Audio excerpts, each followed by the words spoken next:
The Senate Committee on Health, Education, Labor, and Pensions will please come to order. Ms. McMahon, I appreciate you coming before the committee today. You were very successful leading the Small Business Administration in President Trump's first term, and I'm glad the President has given you another opportunity to serve. You have enormous challenges. At the K through 12 level, students who were behind before the pandemic are even further behind now. According to the latest National Assessment of Educational Progress, or NAEP, reading scores among 4th and 8th graders declined 5 points since the pandemic. In math, 4th grade scores fell by 5 points and 8th grade scores fell by 8 points. The failures of the traditional K through 12 schools are leading more families to try other education options proven to help students succeed, like charter schools. The Biden-Harris Department of Education tried to take these options away from families. They passed onerous regulations making it harder for charter schools to apply for federal grants, impeding their ability to grow and to serve more children. The department's bloated bureaucracy failed to improve the nation's education system, quite likely made it worse. There's been a lot of talk about dismantling the Department of Education, and I'm sure that you will be asked this today. But before we begin, I want to explain what the Department of Education actually does. On average, only about 10% of public funds that go towards educating a child comes from the federal taxpayer. That's only 10%. 90% comes from state and local government. While the federal government accounts for a small minority of the funding, it is responsible for the vast majority of bureaucracy and red tape, preventing communities from improving educational success. I'm hearing from schools across the country that they have stopped going after federal competitive grant funding because it is not worth the hoops and red tape the Department of Education has placed on those dollars. If schools are not eager to apply for competitive grants to improve operations, something is wrong and something should change. It's not only the K through 12 system failing students. Colleges and universities are not preparing students to succeed in the modern workforce. The cost of higher education are quickly outpacing the value of the degree students receive. According to a nonpartisan analysis, 23% of bachelor's degree programs and 43% of master's degrees have a negative return on investment. Too many students leave college woefully unprepared for the workforce after being saddled with overwhelming debt they cannot pay off. Under the last administration, the Department of Education's only answer was to transfer hundreds of billions of dollars, that's hundreds of billions, in student debt from those who willingly took it on to supposedly advance their life. They transferred it to Americans who either chose not to go to college or had already paid their way through school. To implement these schemes, the department dramatically increased the scope and authority of the student loan financing program, clearly outside of what Congress previously intended. Your experience overseeing SBA loans will be a great asset as the department looks to reform a very broken student loan program. We've also seen rampant anti-Semitism on college campuses, leading to attacks and harassment of Jewish students. I'm pleased to see the Trump administration has already launched investigations, and I look forward to working with you, presuming that you're confirmed. The status quo is not working. The educational system is failing our children. The Biden-Harris Department of Education stood in the way of student success. Transformative change of the educational establishment is needed. The department needs to get out of the way of states and local communities who are best positioned to actually address students' needs. We need to empower parents so that they have a voice in their child's education. This includes increasing access to school choice, perhaps also called parental choice, so families can give their child every opportunity to succeed in the classroom and beyond. With President Trump in office and Ms. McMahon's leadership, we have a real opportunity to accomplish this.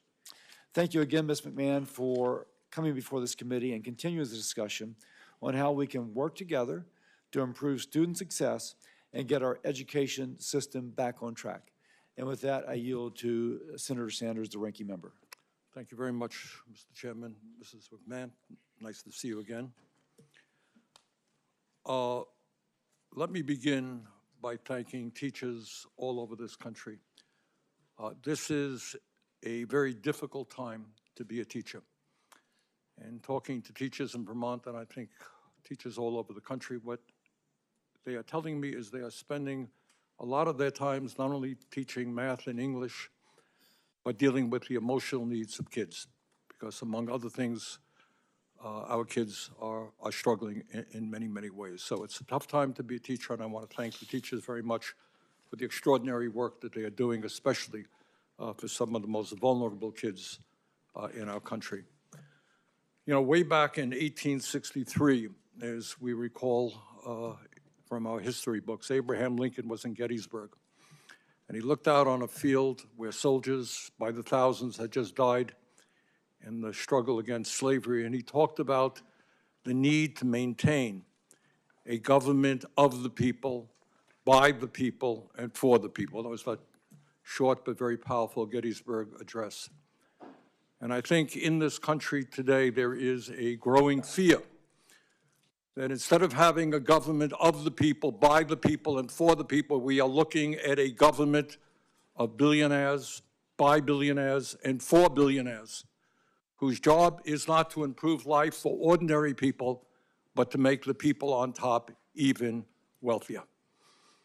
So in the midst of massive income and wealth inequality, where 3 people own more wealth than the bottom half of American society, the Republicans in the House yesterday introduced a budget resolution that would provide massive tax breaks to the people on top, and they would pay for those tax breaks for billionaires by cutting Medicaid, education, and programs that working families throughout this country desperately need. That is exactly the wrong thing to do. At a time when millions and millions of working families are struggling, our job is to protect those families and not worry about the billionaires who have never had it so good. But it's not just cuts in Medicaid, as devastating as that would be. We're looking at, if the Republicans get their way, massive cuts to education. And I should also say that the people who are trying to privatize Social Security, privatize Medicare, privatize Medicaid, privatize the Veterans Administration are precisely the same people who are trying to privatize public education in America. We must not allow that to happen. In America, we must not allow our educational system to become a 2-tier system, a system which says that if you have the money, you're going to get help from the federal government, you're going to get a voucher to send your kid to a school that may cost $50,000, $60,000 a year, while the public schools will end up being segregated not just by race, but by class. Most families in America do not have $40,000, $50,000, $60,000 a year to send their kids to private schools, and it's absurd to provide public money to make that possible. Our job is not to take away money from public schools to give it to private schools. It is to strengthen public education in America. Further, President Trump has talked about abolishing the Department of Education. Yes, I think everybody on this committee wants to see us go after waste and bureaucracy in every agency of government. But what we must understand is that when we talk about the Department of Education, they are providing vital resources for 26 million children in this country who live in high poverty school districts. Is it the responsibility of the federal government to say that every kid in America, whether you're poor, middle class, rich, gets a quality education? It is. And that is what a lot of what the Department of Education does. Department of Education provides millions of public school students who have disabilities, emotional problems, physical problems, provides them with help. It provides Pell Grants and other important financial assistance that over 7 million low-income students need to get a higher education. So the goal is not to abolish the Department of Education, it is to make it more effective and to make sure that it addresses the educational needs in this country. Mr. Chairman, in my view, we need a Secretary of Education who understands that in the wealthiest nation in the history of the world, we should have the best educational system on this planet, from child care to graduate school. We need a Secretary of Education who understands that we're going to attract the best and the brightest to the teaching profession. You know what? We have to pay teachers the kinds of salaries that they deserve, which is why I've introduced legislation that says no teacher in America should earn less than $60,000 a year. We need a Secretary of Education who understands that schools do not end at 2:30 or 3 o'clock. We need strong after-school programs. We need strong summer programs. We need a Secretary of Education who understands that we've got to invest in mental health.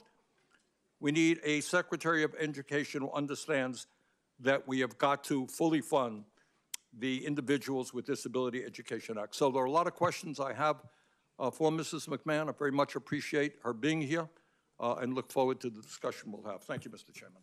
Thank you, Senator Sanders. And now to introduce Ms. McMahon, we'll start with Senator Scott. Thank you, Mr. Chairman. Thank you, Ranking Member. Thank you, committee members, for allowing me to have an opportunity to talk about my good friend, Linda McMahon.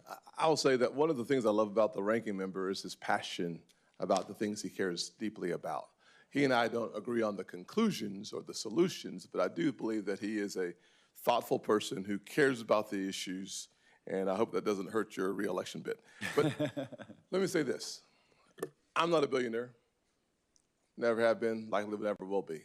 But I am a kid who grew up in a single-parent household, mired in poverty, whose mother worked 2 jobs, trying to keep the lights on. I went to 4 different elementary schools by the 4th grade.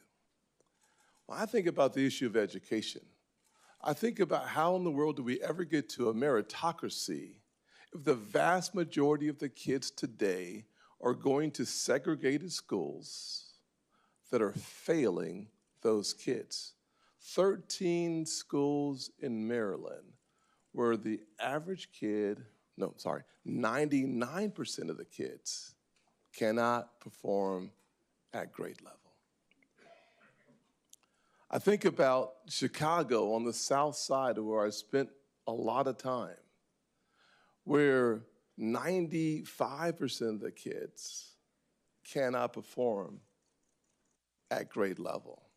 I think about Charleston, South Carolina, my hometown, where 60+% of African American males don't go to college.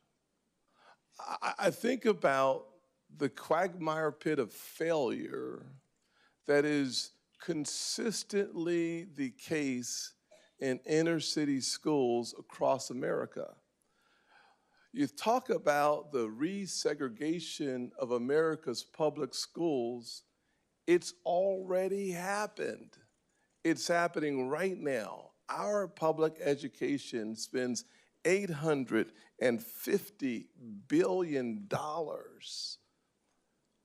to disappoint families, millions of families across this country.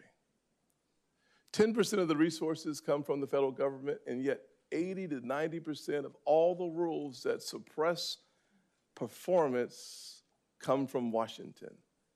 The average employee at the Department of Education, these numbers are a few years ago, and these unfortunately aren't part of my speech. Bernie changed my speech for me.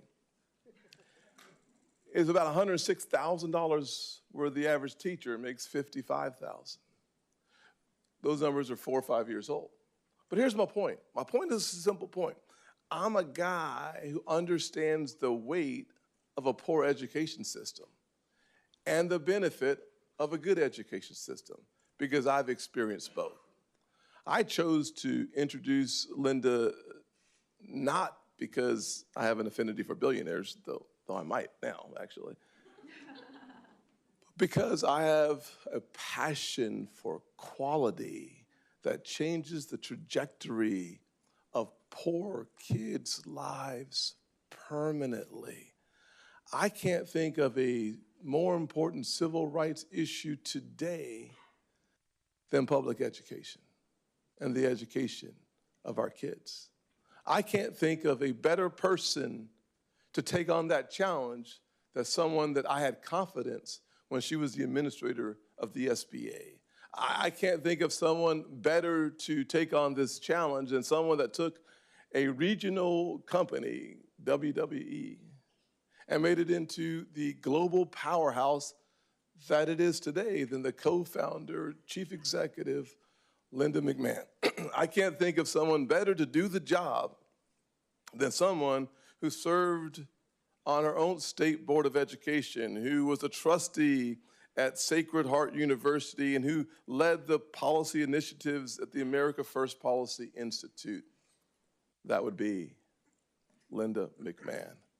I can tell you that there are a lot of questions I'd like to answer, but I don't have time. But I can tell you this. For the poorest kids in our country, disillusioned about the American dream, the answers they are looking for rarely come from Washington. With all of our good intentions, the Department of Education has simply failed the poorest kids in the United States of America, the greatest nation on the planet. To turn that around, we need someone who's already succeeded in business and in government. And let me just close with this. The Department of Education doesn't educate kids. It's a federal agency. Local communities and local teachers educate kids. Our Department of Education is a federal behemoth that needs to focus on getting more money in the hands of more students so that they have a better chance. And yes, I do believe that competition makes your quality go up and your cost go down. Charter schools prove that, private schools prove that, and finally, Pell Grants. Pell Grants take public dollars to private schools. Unfortunately, poor black kids today, the vast majority, won't have a Pell Grant. Why? Because if you don't graduate from high school, if you don't have proficiency in reading, math, and science, the likelihood of you going to college is zero. Let's improve our K through 12 system so that more of America's poor rural kids and inner city kids both have the experience I have of realizing their version of the American dream.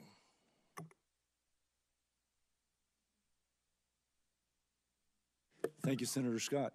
Very powerful. Senator Britt. Well, that was amazing. Thank you. My colleague nailed it. Chair Cassidy, Ranking Member Sanders, and members of this committee, I am honored to join you today to introduce President Trump's nominee for Secretary of Education, my friend, Linda McMahon. It is clear that our current education system isn't working. We have the status quo, and that's actually failing our kids. As you mentioned, Mr. Chairman, the latest NAEP scores show that students' reading and math scores are down in almost every single state, to the point where only 30% of 8th graders are meeting reading proficiency levels. The status quo in education just hasn't failed students. It's failed parents, just like me. And very respectfully, Mr. Ranking Member, the America that you just described, the one that you're fearful will be created, it already exists. Our students deserve better. Our parents deserve better.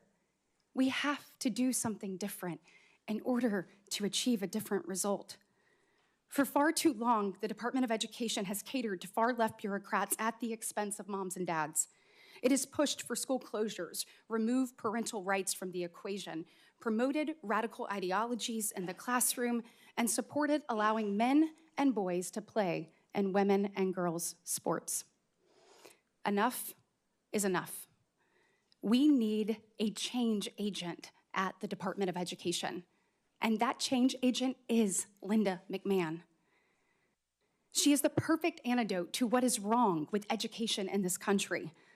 Linda has an immensely successful track record as a business executive, as a leader of a government agency, and at the America First policy, as an America First policy advocate. She is not just an overwhelmingly qualified nominee for Secretary of Education, but a nominee who can make a real difference at the department that sorely needs it. She's also a grandmother of 6, with a personal stake in the quality of our education system. She understands how important it is that our kids learn what they're supposed to, and how important it is for parents to be empowered. I'm right there with her. And that's not the only mission that Linda will pursue at the Secretary of Education as a secretary. Attending a 4-year college or university is the right path for many Americans, but it's not the only one available to graduating high schoolers, and Linda will ensure that students know that. Linda led efforts to empower the American worker at AFPI, and I am confident that she will make aligning our education system and our workforce systems a priority at the Department of Education. That means strengthening 21st century skills training and job preparedness, bridging the gap between technical school programs and industries, and expanding apprenticeships and credentialing programs. Linda McMahon is someone who knows how to reform our education system so it actually prepares our kids for the future, while also empowering parents to make decisions that affect their children's lives. She has the experience as an executive. She already demonstrated her immense ability to get the government out of the way as head of the Small Business Administration. And she knows both K-12 and higher education, as my distinguished colleague, Senator Scott, said, in serving on the Connecticut State Board of Education and the Sacred Heart University Board. She was on that since 2004. Her confirmation as Secretary of Education will be a monumental step towards preserving the American dream and making a bright future possible for the next generation of Americans. Let's put parents in the driver's seat. Let's return to the fundamentals of the classroom learning and teach kids the skills they need to actually achieve their goals. Let's put education in the hands of states, not unaccountable federal bureaucrats. And for our kids' sake, let's confirm my friend, Linda McMahon. Thank you, Mr. Chairman. Thank you, Senator Britt. Ms. McMahon, now for your opening statement, and you're welcome to introduce your guest. Thank you very much, Chairman Cassidy.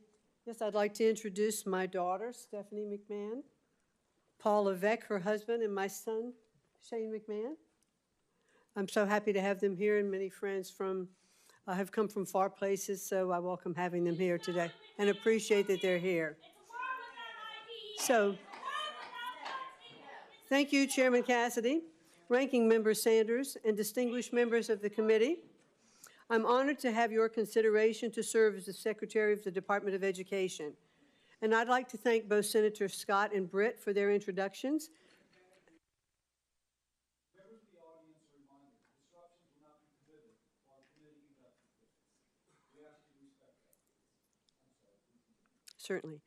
And I'd like to thank both Senators Scott and Britt for their introductions and for the opportunity to welcome my friends and family. Thank you all so much for being here with me today.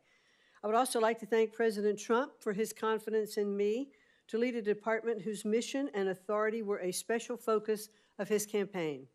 He pledged to make American education the best in the world, return education to the states where it belongs, and free American students from the education bureaucracy through school choice. November proved that Americans overwhelmingly support the president's vision, and I am ready to enact it. Education is the issue that determines our national success and prepares American workers to win the future. I've been passionate about education since my earliest college days when I studied to earn a teaching certificate. This has continued through my business career as a Connecticut State Board of Education member, as a university trustee, and as the chair of the America First Policy Institute, which advocates for workforce development, parental choice, and accountability in higher education. I'm also a mother and a grandmother, and I join millions of American parents who want better schools for our kids and grandkids. The legacy of our nation's leadership in education is one that every person in this room embraces with pride. Unfortunately, many Americans today are experiencing a system in decline. The latest scores from the nation's report card show achievement in K through 12 math and reading at their lowest level in years. More than 2/3 of public colleges are beset by violent crime on campuses every year. And most tragically, student suicide rates have dramatically increased over the last 2 decades.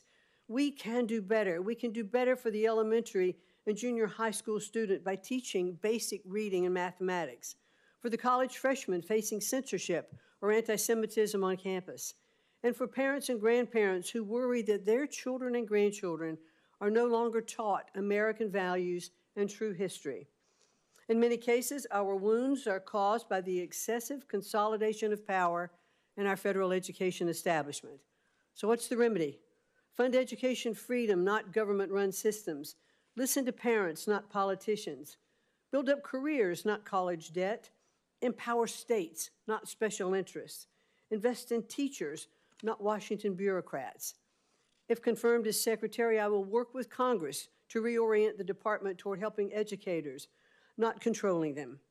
My experience as a business owner and leader of the Small Business Administration, as a public servant in the state of Connecticut, and more than a decade of service as a college trustee has taught me to put parents, teachers, and students, not bureaucracy, first. Outstanding teachers are tired of political ideology in their curriculum and red tape on their desks. And that's why school choice is a growing movement across the nation. It offers teachers and parents an alternative to classrooms that are micromanaged from Washington, D.C. We should also emphasize career-focused education, especially in cutting-edge STEM fields, where American companies need high-skilled employees. Our workers deserve more post-secondary pathways, career-aligned programs, apprenticeships, and on-the-job learning, and jobs in tech, skilled trades, and healthcare for non-college degree holders. Those who do attend college deserve transparent costs and courses of study aligned to workforce demand. The United States is the world leader by far in emerging technologies like AI and blockchain, and we need to invest in American students who want to become tech pioneers. We should encourage innovative new institutions, develop smart accountability systems, and tear down barriers to entry so that students have real choice and universities are not saddling future families with unsurmountable debt. We must protect all students from discrimination and harassment, and if I am confirmed, the department will not stand idly by while Jewish students are attacked and discriminated against. It will stop forcing schools to let boys and men into female sports and spaces, and it will protect the rights of parents to direct the moral education of their children. The opportunity before us these next 4 years is momentous. I look forward to working with the committee, our nation's parents, teachers, and students, and education leaders from all political perspectives to build a better future for every American learner. Thank you so much for the opportunity to speak with you today, and I look forward to your questions. Thank you very much. I shall begin. Everybody's rightly focused on the fact that we have a problem with reading scores, and they've been anchored where they are for quite some time, with an incredibly high percentage of children not reading at grade level. And the old kind of truism that kids learn to read by grade 3 or 4 and they read to learn thereafter. But they're not learning to read by grade 3 or 4. So that said, dyslexia, according to NIH kind of reviewed literature, affects 20% of our population. Those 20% learn to read differently, and if their differences are not acknowledged, then they will be among those, almost an anchor holding reading scores down. Now, it would just intuitively make sense to diagnose the child with dyslexia as early as possible. Most states do not screen. That said, you can see where I'm going with my own thoughts. But what would be your approach to addressing the issue of dyslexia, which is frankly ignored, not in a state like New Hampshire, where Governor Hassan actually put in such programs, but in other states? What would be your approach to make sure that the child who's dyslexic is diagnosed at an early stage and receives the intervention that she or he would need to receive? Well, thank you very much, Chairman Cassidy, and I know this is a very sensitive subject for you, since I believe it is your son that does have dyslexia, as you and I discussed when I visited with you in your office. My daughter, but that's I'm sorry, it's your daughter. But I certainly very much would like to be sure that we are looking to diagnose issues like dyslexia early, because we have found that it can be turned around. So I'd like to work with you and understand how we could have better approach for that in our school systems. You had mentioned that you would not tolerate the anti-Semitism that has been on the rise. What steps would you take to make sure the backlog of anti-Semitism cases at the Office of Civil Rights is processed and those responsible for illegal discrimination held accountable? Senator Kennedy, Cassidy, I think that by far what we saw happening on our campuses was absolutely deplorable. Kids locked in libraries, afraid to come out. Now, I believe in freedom of speech on campus, open debate, and we should encourage that. But we cannot allow violence happening on our campuses. That puts all students in an unsafe place. And if I were confirmed as the Secretary of Education, I would want to make sure that the presidents of those universities and those colleges are taking very strong measures not to allow those to happen. They can call in the police, they can do whatever they need to do, set standards, and to make sure those standards are upheld. We cannot allow that kind of violence to take place on our college campuses. Now, there's a current backlog in the Office of Civil Rights within the Department of Education to address this. Do you have any specific plans about how you could help them address that backlog?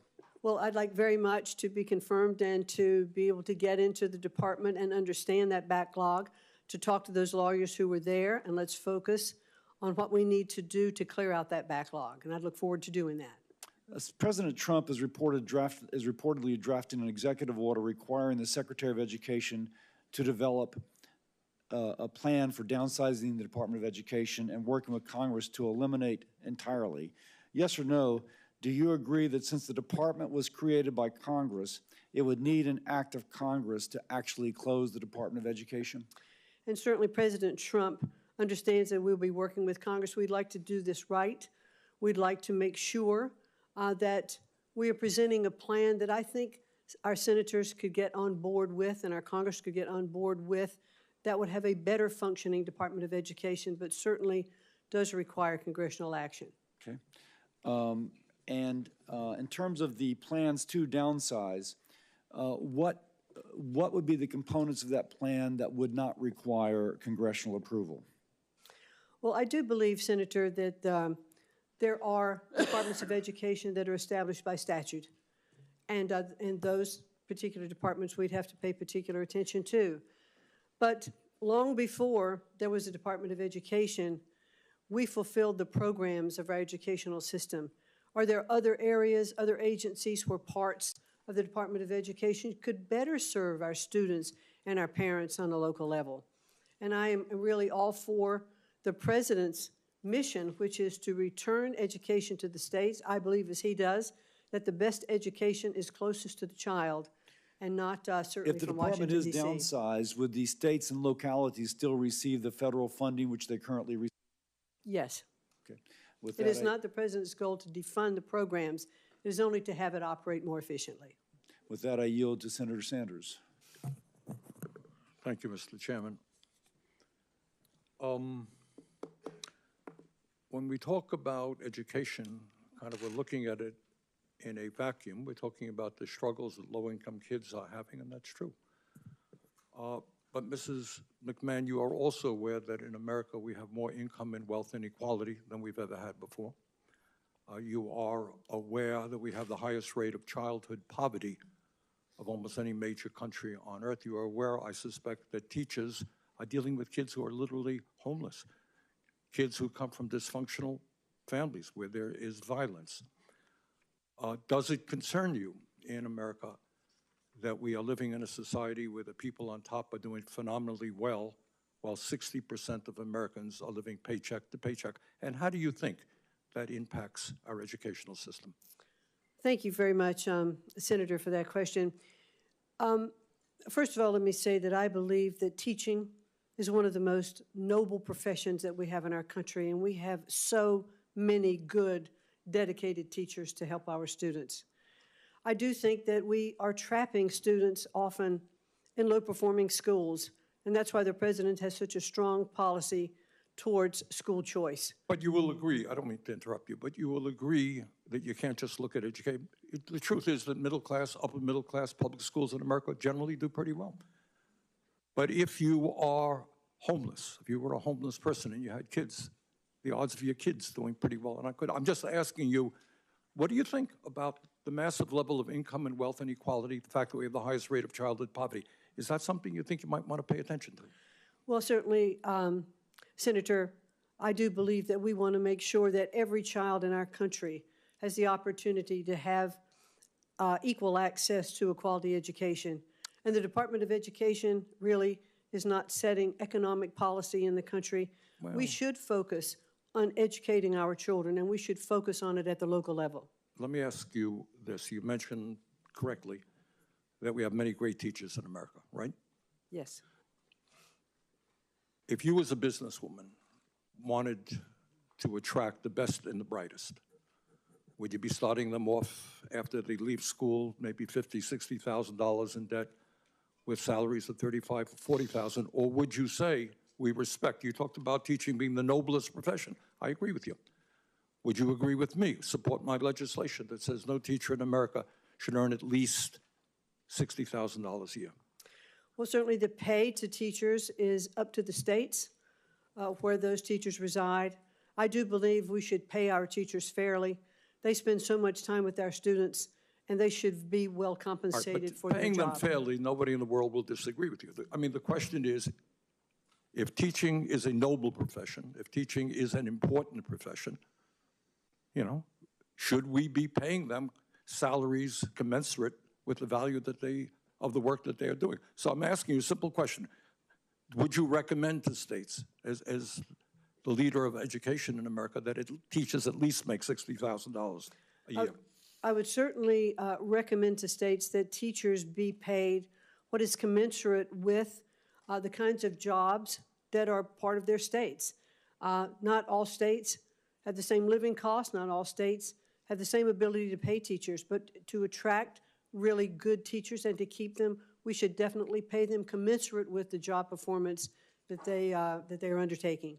Millions of young people, low-income people, are finding it very difficult to afford to go to college, and they're leaving school $50,000, $100,000, $200,000 in debt. Pell Grant program provides assistance to over 7 million low-income young people in this country. Can you guarantee to us, if you are made a Secretary of Education, that no student in America will lose their Pell Grant as the department is dismantled? Certainly, the defunding is not the goal here. The continuation of Pell Grants, I'd actually even like to see an expansion of Pell Grants. I'd like to see short-term certificates for Pell Grants for students who aren't going on to four-year universities, who could have the opportunity to use Pell Grants for skill-based learning. All right, so what I'm hearing you say is Pell Grant program will continue under your administration. Yes. Okay.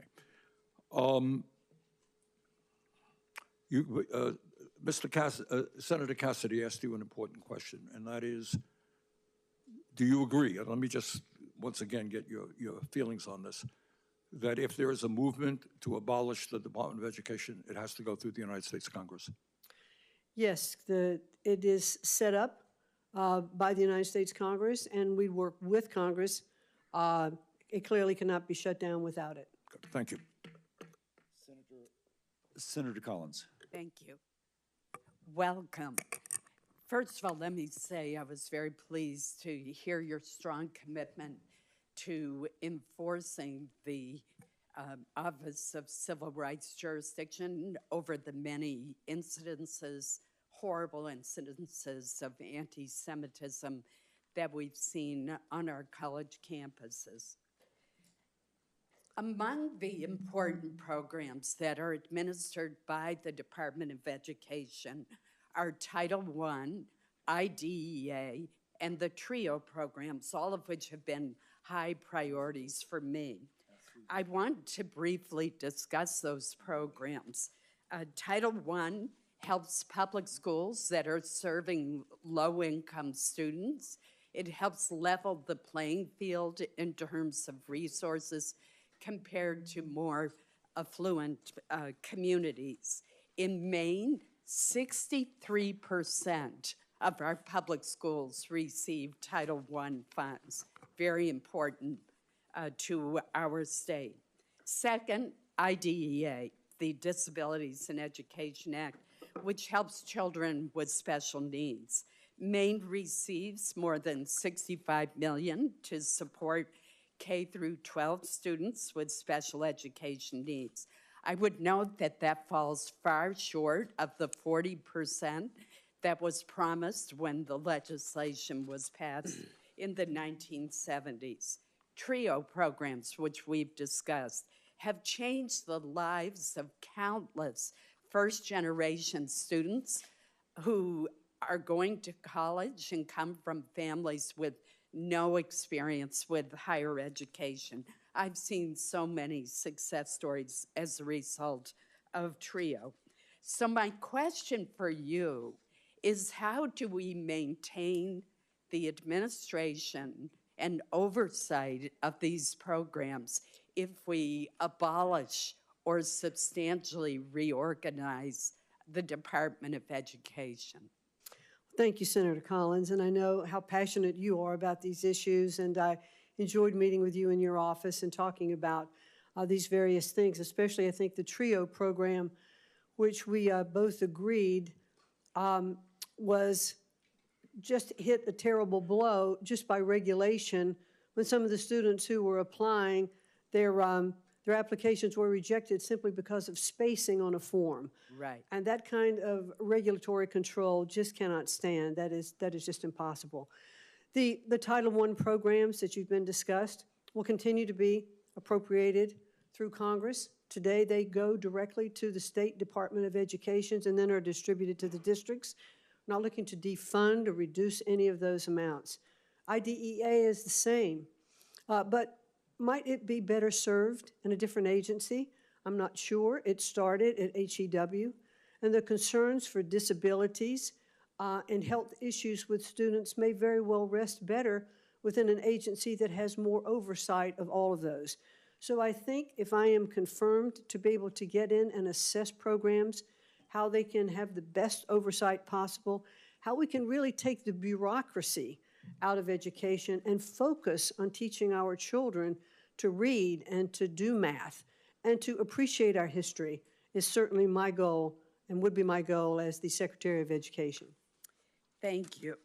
On Monday, the administration announced that the Department of Education was going to terminate 89 contracts from the Institute of Education Sciences. They were worth $881 million, as well as terminating 29 training grants. This week, my office heard from a former teacher from Oakland, Maine, who has developed a high-impact tutoring model, and it's currently being used in 12 schools in Maine alone, and she has one of the grant applications pending to more thoroughly evaluate the impact of this model on the students' outcomes. She's worried that it's now going to be in jeopardy due to these sudden cuts. Considering the poor reading and math scores reported by NAEP, and that unfortunately includes poor scores in my home state, shouldn't the Department of Education continue to collect data and evaluate outcomes rather than halt these activities so that you can help states know what works? Well, thank you, Senator, and it is my goal, if I am confirmed, to get in and assess these kinds of programs, because I'm not sure yet what the impact of all of those programs are. I know that there are many worthwhile programs that we should keep, but I'm not yet apprised of them. I want to study them. I'd like to get back and talk to you more and to work with you. I look forward to working with this committee and all of Congress to make sure we can deliver for our education. Thank you. I appreciate your responses. Thank you. Thank you. The committee will come to order. Senator Murray. Thank you, Ms. McMahon. Elon Musk's DOJ staffers have reportedly set up camp at the Department of Education. They've already been given access to highly sensitive student data and have already started holding back money that Congress decided on a bipartisan basis was needed to help our schools and students. We're also hearing, as you know, about an executive order coming any day that will seek to dismantle the Department of Education. These are bipartisan laws. You indicated that you understood that Congress has passed these laws. But a lot of turmoil is happening. You heard it from my colleague just asking that question now. So I want to ask you, if confirmed, do you commit to getting every dollar we have invested in our students and schools out to them? Well, the appropriated dollars and those monies that are passed by Congress, yes. I have no issue, however, with the fact, and I believe the American people spoke loudly in the election last November to say that they want to look at waste, fraud, and abuse in our government. So DOJ, there are a couple of implants at the Department of Education, as there are with agencies throughout the district, and they're doing an audit. Right, You know, I understand an and audit, but when Congress appropriates money, it is the administration's responsibility to put that out as directed by Congress, who has the power of the purse. So what will you do if the president or Elon Musk tells you not to spend money Congress has appropriated to you? We will certainly expend those dollars that Congress has passed, but I do think it is worthwhile to take a look at the programs before money goes out the door. It's much easier. It is much easier to stop the money as it's going out the door than it is to claw it back. The process by law is that you look at that, you make recommendations to Congress, and we implement those laws. So, I mean, the question really is, who decides how much federal funding public schools get in Seattle, where it's already been allocated? The school district or Elon Musk or Congress? And I think Congress has been pretty clear that the purse lies here. We pass our appropriations bills. We expect those programs to come. If you have input, if you have programs you have looked at that you believe are not effective, then it is your job to come to us, explain why, and get the support for that. Let me move on. Ms. Mann, I believe that our nation's students, families, and taxpayers do want true accountability. They do want improvement in our schools. Back in 2015, Congress came together in a bipartisan way to replace the No Child Left Behind Act with the new law, Every Student Succeeds Act. That was a bill I was very proud to negotiate with my Republican counterpart on this committee, passed it into law. It gives states more flexibility in using their federal education funds. It eliminated those one-size-fits-all mandates that everyone hated, and it established some really strong federal guardrails to hold states and schools accountable. I believe that the Department of Education must do more to implement that law. Right now, less than 42% of our schools identified for comprehensive support and improvement, or CSI as we call it, had a plan that met all the requirements of that law. And 1 in 5 schools' plans included practices we know are ineffective. National assessment results, as you well know, released a few weeks ago, show that our lowest performing students continue to fall furthest behind. So I want to ask you, what specific actions will you take to implement the ESSA law? I'm not looking for an exhaustive list, but can you name a couple of the requirements that are in that law that you will make sure are implemented? Well, Senator, thank you, and I would look forward to working with you in the committee, understanding more about the ESSA laws. Do you know what the requirements are? Do you know about the requirements for targeted support improvement schools or the annual report card requirement? Can you name any of the requirements that are in that? Yes, I have read through ESSA, and I do know, it's very interesting. It's how I really got into education in the first place, was when No Child Left Behind was in place. But there are no requirements that you can tell me right now that you will make sure, as Secretary of Education, you will implement? No, I want to study it further and get back to you on that, and I'll be happy to do that. Okay. Well, let me ask one last question. As I mentioned, DOJ staff have been given access in the Department of Education to personal information of students and families, like their Social Security numbers and their driver's license numbers and their date of birth, what college they're enrolled in. I know it's that the access has been temporarily paused due to litigation, but there is a real potential for that kind of information to be abused or for students' privacy to be placed in jeopardy if the courts end up ruling against the students. And we know that DOJ could use that highly personal information to then target students and target their families or cut off access to Pell Grants for students at college that someone perceives opposes maybe President Trump policy. So I want to ask you, do you believe that DOJ employees should have access to private student data? It is my understanding that DOJ employees have been onboarded as employees of the Department of Education, and therefore they operate under the restraints of utilizing access of information, and they are constrained by That is not our that. understanding, and I have to tell That's you, my it's understanding. deeply concerning that we have DOJ staffers, we don't know who they are, they're not held accountable, getting access to students' private information. I think that should frighten everyone. Well, again, I'm not there Thank you, Madam yet, Chair. so I'm not there yet, but it is my understanding that they are onboarded fully I hope employees. if you do get there that you make sure that students' private information is not given to someone who's no idea what they have, or we have no idea how they're using it. Thank you. Senator Houston. Thank you. Ms. McMahon, thank you, or congratulations on your nomination. Thank you. Look forward to your confirmation, hopefully, and working with you on what is arguably one of the most important issues to the future of our country and to our children. I would just simply ask you if you believe that education is foundational to the opportunity to live your version of the American dream for children. Do you agree with that? I certainly do agree with that, and thank you very much, Senator, for that question. Education, I think, is at the very center of our culture. It is the ticket out of poverty for so many students. It is how our children's minds are absolutely cultivated so that they can learn. And I remember listening to Senator Cassidy when he said that every child up until the third grade learns to read, and then after the third grade reads to learn. And if children cannot read at a proficiency level, they cannot continue to learn. They can't then be proficient in school. They can't go forward to higher education. They can't even start a business or do anything.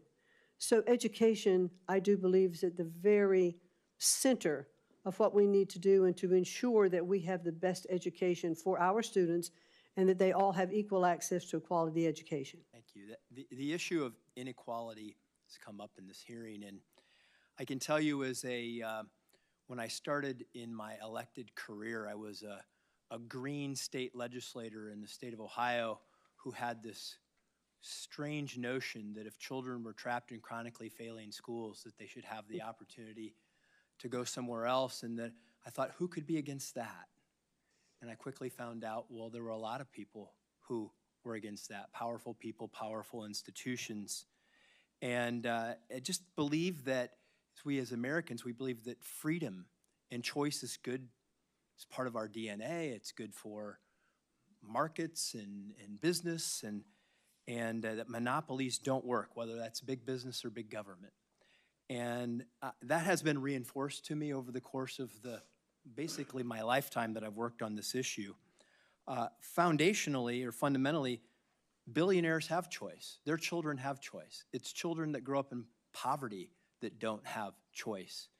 And that is an important element of fixing inequality, because if we say that an education is foundational to living your version of the American dream, yet you don't have the choice to go to a school that serves your needs, we basically have institutionalized a barrier against that opportunity and to have that equality of opportunity. Just share with me how you hope to fix that. Well, certainly the president, one of his cornerstones relative to education is school choice.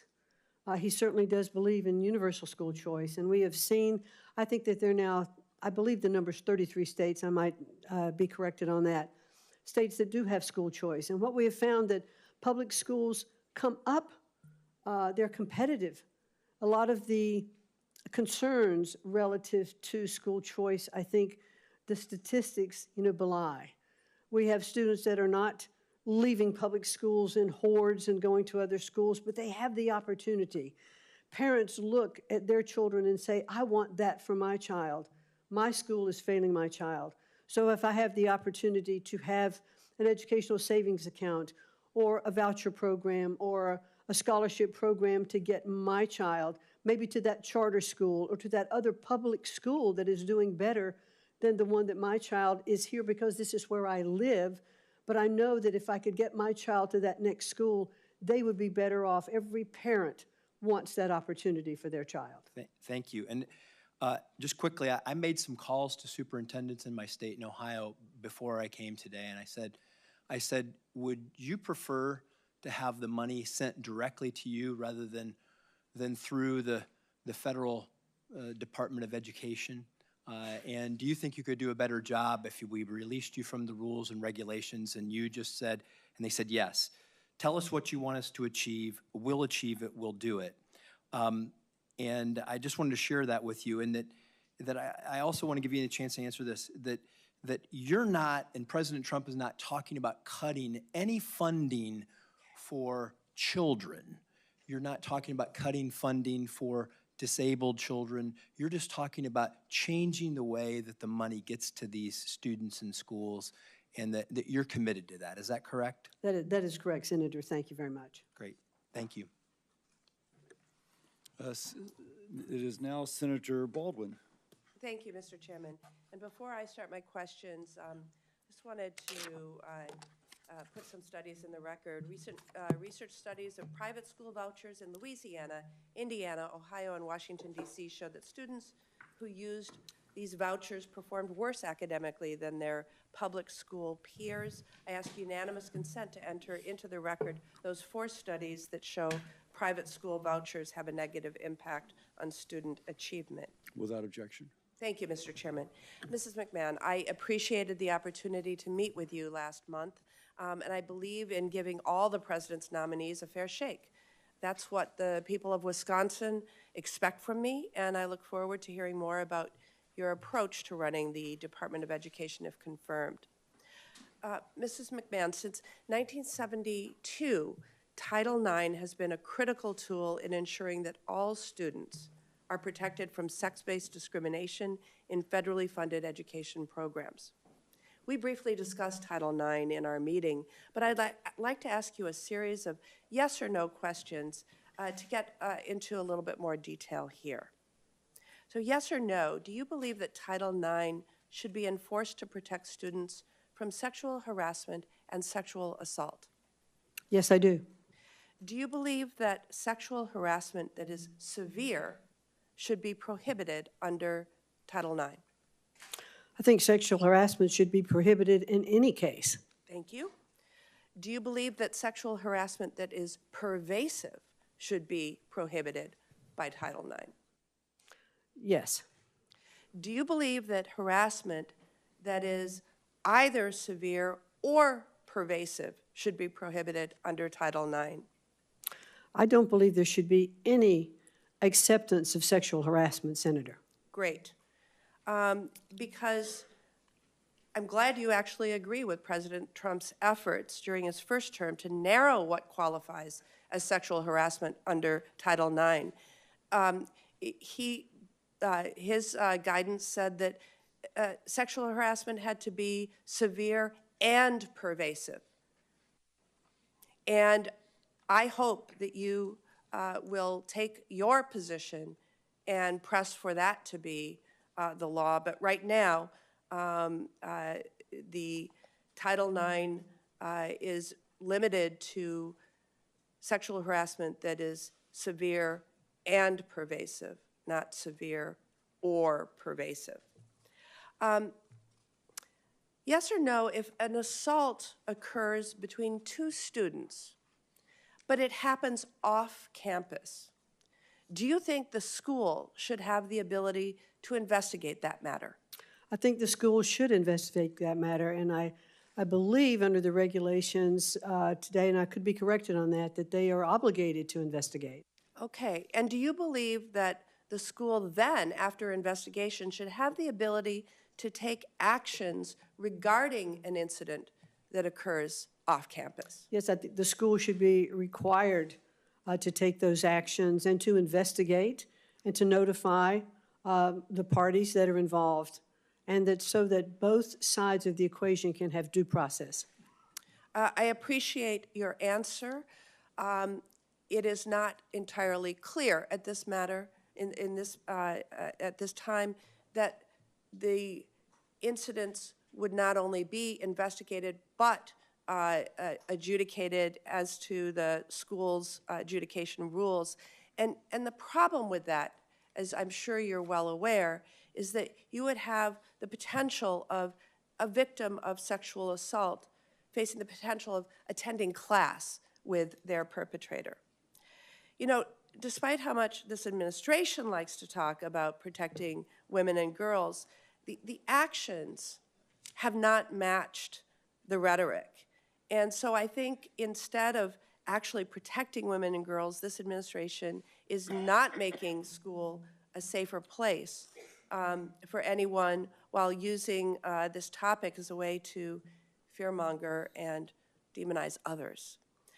Mrs. McMahon, you have been named in a lawsuit which alleges that you and your husband allowed for systemic and pervasive abuse of underage children to persist in your business for years. It is an ongoing lawsuit, and it alleges that you rehired a known sexual predator, and you felt it was sufficient to simply direct him to steer clear of children. If confirmed, you will be responsible with overseeing the Department of Education Office of Civil Rights, charged with ensuring equal access to education through vigorous enforcement of civil rights laws. I am so concerned about whether sexual assault survivors on campus can trust you to support them. Thank you, Senator. They certainly can trust me to support them. I have a granddaughter that is now in college. I have 2 grandsons who are in college. And I have a deep commitment of understanding of how I would feel if any of them were involved in sexual harassment or accused of sexual harassment. You have my absolute commitment that I will uphold and protect those investigations to make sure that those students are treated fairly on both sides. Mrs. McMahon, we met shortly after a shooting at... You're a minute over. Oh, I will submit this question for the record. Thank you. Thank you, Senator. Senator Tuberville. Thank you, Chairman. Ms. McMahon, thank you for being here today, and thanks for wanting to take on this monumental task. You know, I'm a football coach. I'm not a lawyer. I'm not a business guy. I taught high school and worked my way up for 40 years. This country gives you one thing, and it's what I taught my kids when I coached. This country doesn't owe you anything but an opportunity. And that's the reason this country is the greatest country on the face of the earth. Now, when you lose that opportunity, and I've lost many times, I've got my tail back up and gone again. But that's where you learn it, through education. I've been to every state in this country recruiting, going through high schools except for Alaska in my 40 years. In my 40 years of coaching and going into high school, there's not been a bigger disappointment than our education system. I've seen it decline for 40 years. It's gotten worse. You're going to have the task of trying to bring it back. It's going to be hard to do because you're going to be fought from every side. This is not Democrat, Republican, black, white. It's not. It's an American problem. I've spent tens of thousands of dollars of my budget when I coach and bringing kids in. After I tested them, they couldn't read past the 6th grade and reading level, but they had 3.5 GPAs when they came to my university. We're failing. It is a disaster. If you can't read, you can't learn. And that's one of the first things that we got to get back to, is teaching our kids to read. We got a lot of teachers that don't teach reading like you and I learned. It's different. We have all this nonsensical teaching of what we call Common Core of math. I still ain't figured that out. But thanks for wanting to take this on, because there's a lot of obstacles going to be in your way. And so Don't be afraid to make changes. We've had a K through 12 system for years. It's a failure. It is an absolute failure. Let's teach our kids. That's the only chance they got to survive in this world, which is going to be very, very competitive. Now, we have things that get in our way. And what's deterring our kids nowadays? That thing right there. I had problems coaching with it. Enemy number one when I told them, put that damn phone up. Don't bring it to my dressing room, because I want you to listen and learn, not be on there listening to music and read the nonsense you see on there. So you've got a lot of obstacles. The one thing I think we need to do is just look at K through 12 and what do we do? How do we get better? I'm all for workforce development in the last 2 years of high school, teaching kids to learn to use their hands. And what's your thoughts on that, about work in high school? I'm not talking about past high, I'm talking about the last couple of years.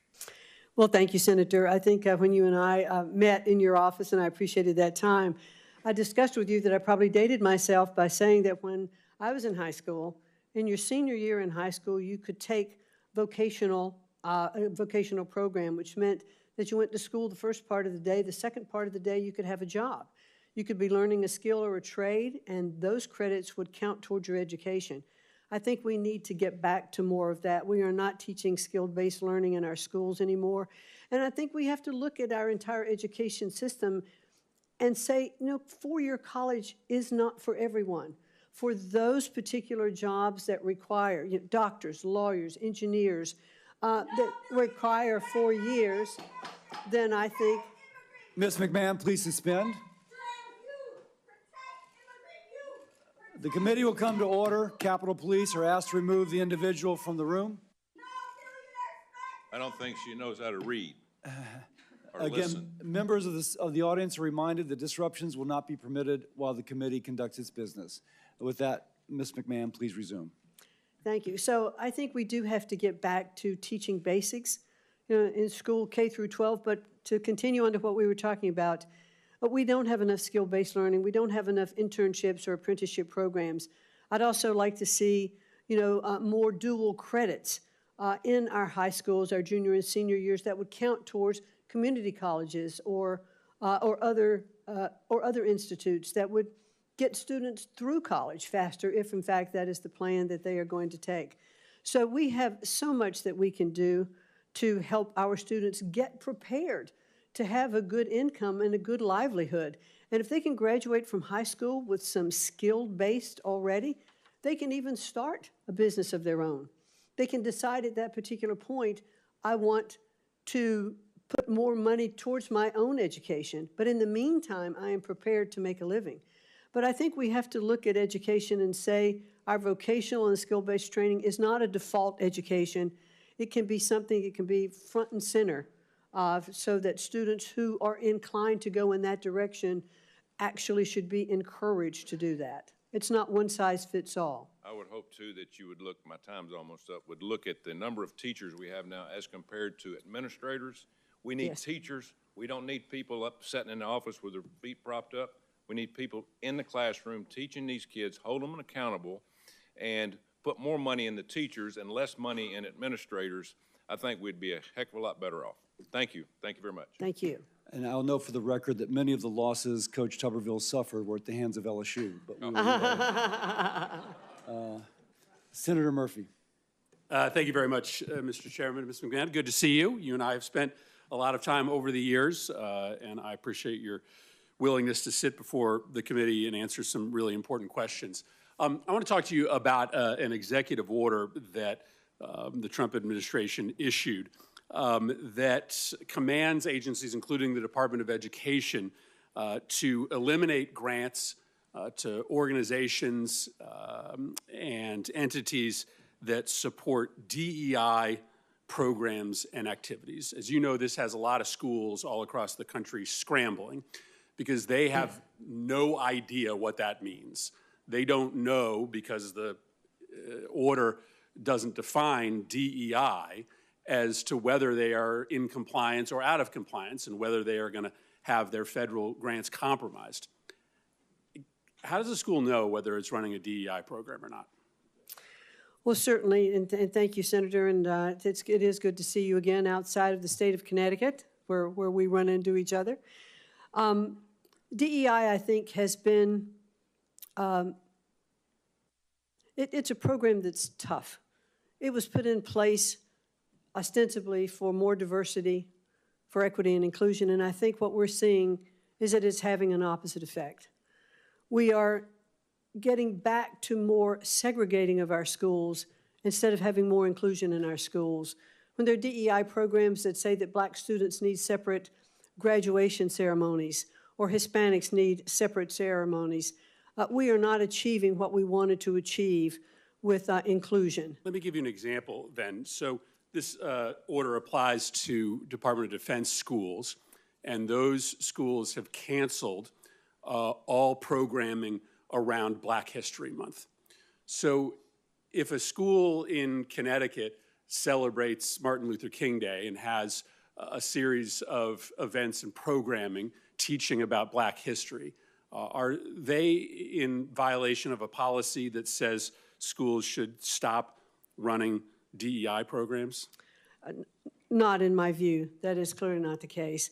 That celebration of Martin Luther King Day and Black History Month should be celebrated throughout all of our schools.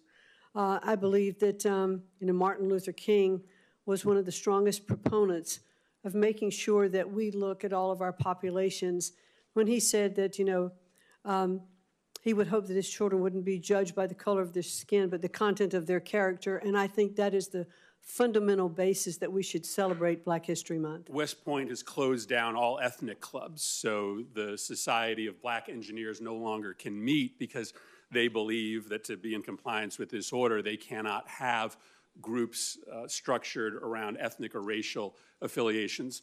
Would schools, would public schools be in violation of this order? Would they risk funding if they had clubs that students could belong to based on their racial or ethnic identity? Well, I certainly today don't want to address, hypothetical situations. I would like, once I'm confirmed, to get in and assess these programs, look at what has been covered. That's a pretty easy one. I mean, you're saying that it's a possibility that if a school has a club for Vietnamese American students or Black students where they meet after school, that they could be potentially in jeopardy of receiving federal funding?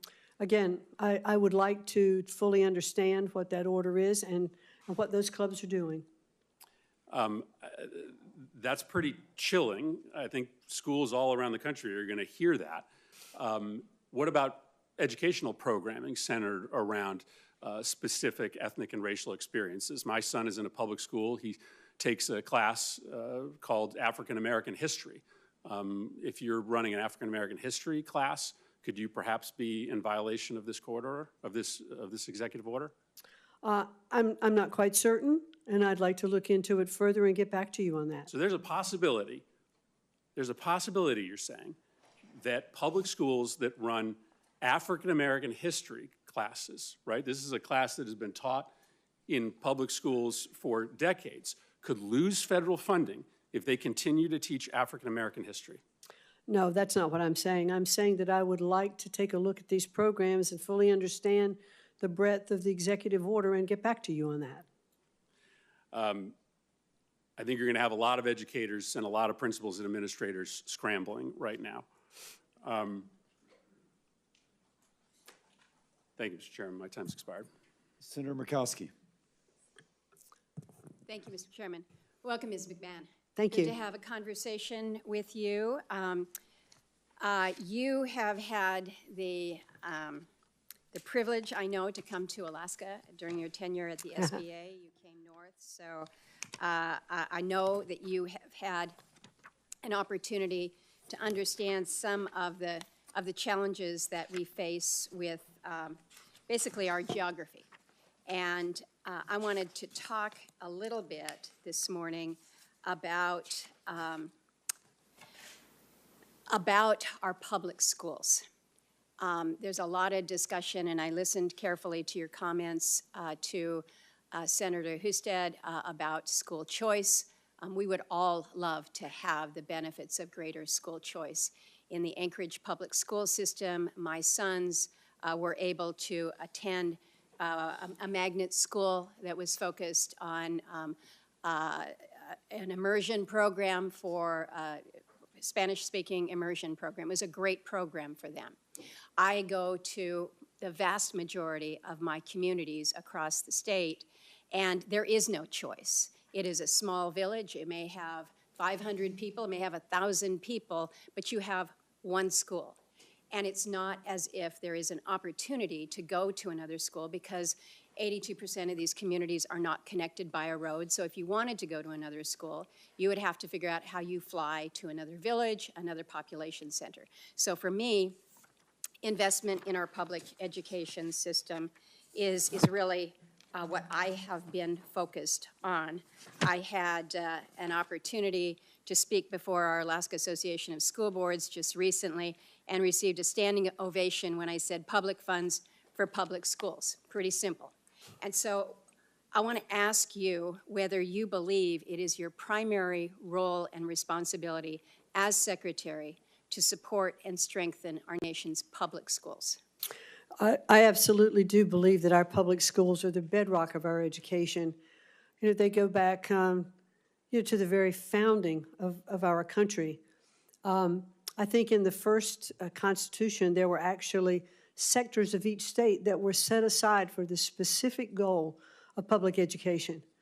And so education is certainly understood to be so vital and so important to what we're doing.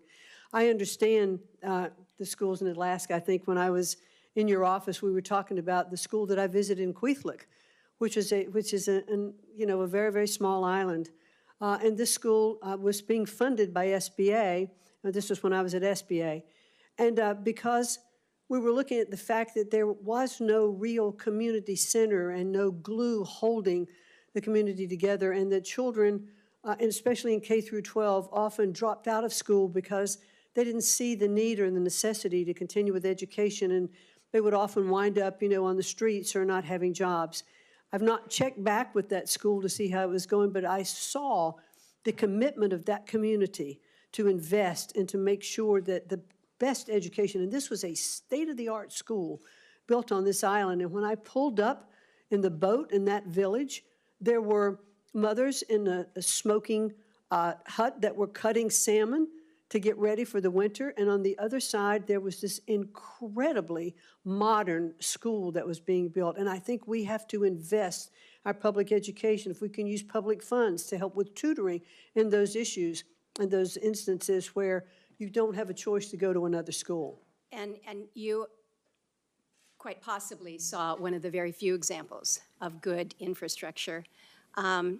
And as we know, it's not just giving a good building, it is making sure that you have teachers that are able to stay in a village that lacks a lot of resources, a lot of support. I want to pivot from that, but I do want to underscore the emphasis on education equity across America, including in the most rural of areas. Because I listen to a lot of the comments around here, and it works if you're in a city. Mm-hmm. But it doesn't work in my communities, and I have an obligation to them.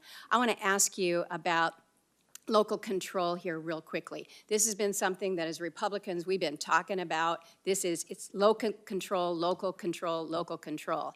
And we've got a lot of folks that are suggesting that now the public school curriculum should not include lessons in diversity, equity, and inclusion. Want to focus on other things. I understand that. But we have ESSA, the Elementary Secondary Education Act. We included a number of provisions that were very, very specific in prohibiting any federal employee from mandating, directing, or controlling a state's school districts or schools' instructional content, academic standards and assessments, curricula, or program of instruction. So you may be in a situation where, as Secretary, you may not condition the award of a grant on a school agreeing not to teach DEI subjects. You may be in a position where you can't mandate that they teach the principles of the U.S. Constitution. You may be in a position where you are not able to prohibit teachers from discussing LGBTQ issues with students. ESSA is very clear, and again, it was something that we wanted to promote as Republicans with a focus on local control. So how do you balance what you have shared here before the committee with the requirements of the law that says the federal government is not the school board here, if you will, for our nation's schools? Thank you, Senator. And I believe, I don't remember which of the senators this morning, well, actually, I think it was Senator Scott, who said the Department of Education does not actually educate any child.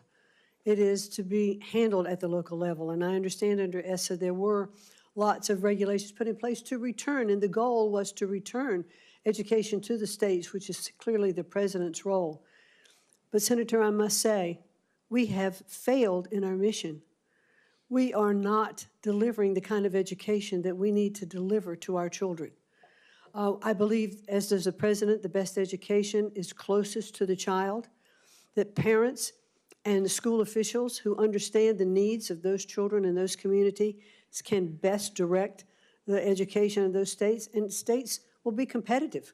Governors have put in programs, for school choice, et cetera, and looking, and what kind of results, are we seeing?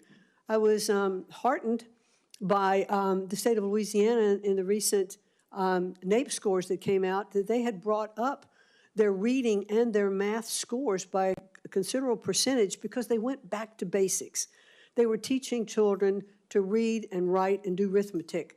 And I think I heard superintendent of the Louisiana school say that he used everything from flashcards to AI to make sure that the students were getting the basics in education. And that's what we have to get back to. It sounds like you're suggesting we need to Senator amend or change ESSA.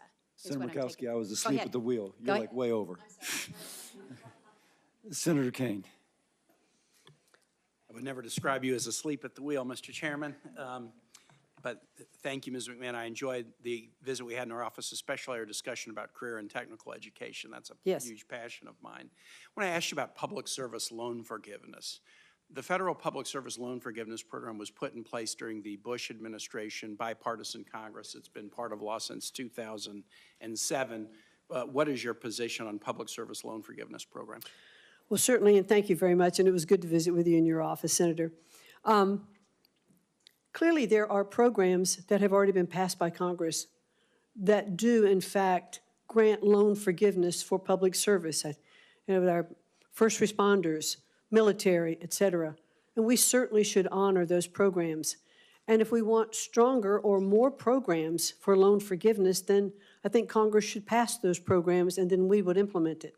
So your commitment is, should you be confirmed, you will fully implement existing public service loan forgiveness programs that have been passed by Congress? Those that have been passed by Congress, yes, that's the law. That's very important because during the first Trump administration, Secretary DeVos and the Department of Education slow-walked approvals of public service loan forgiveness.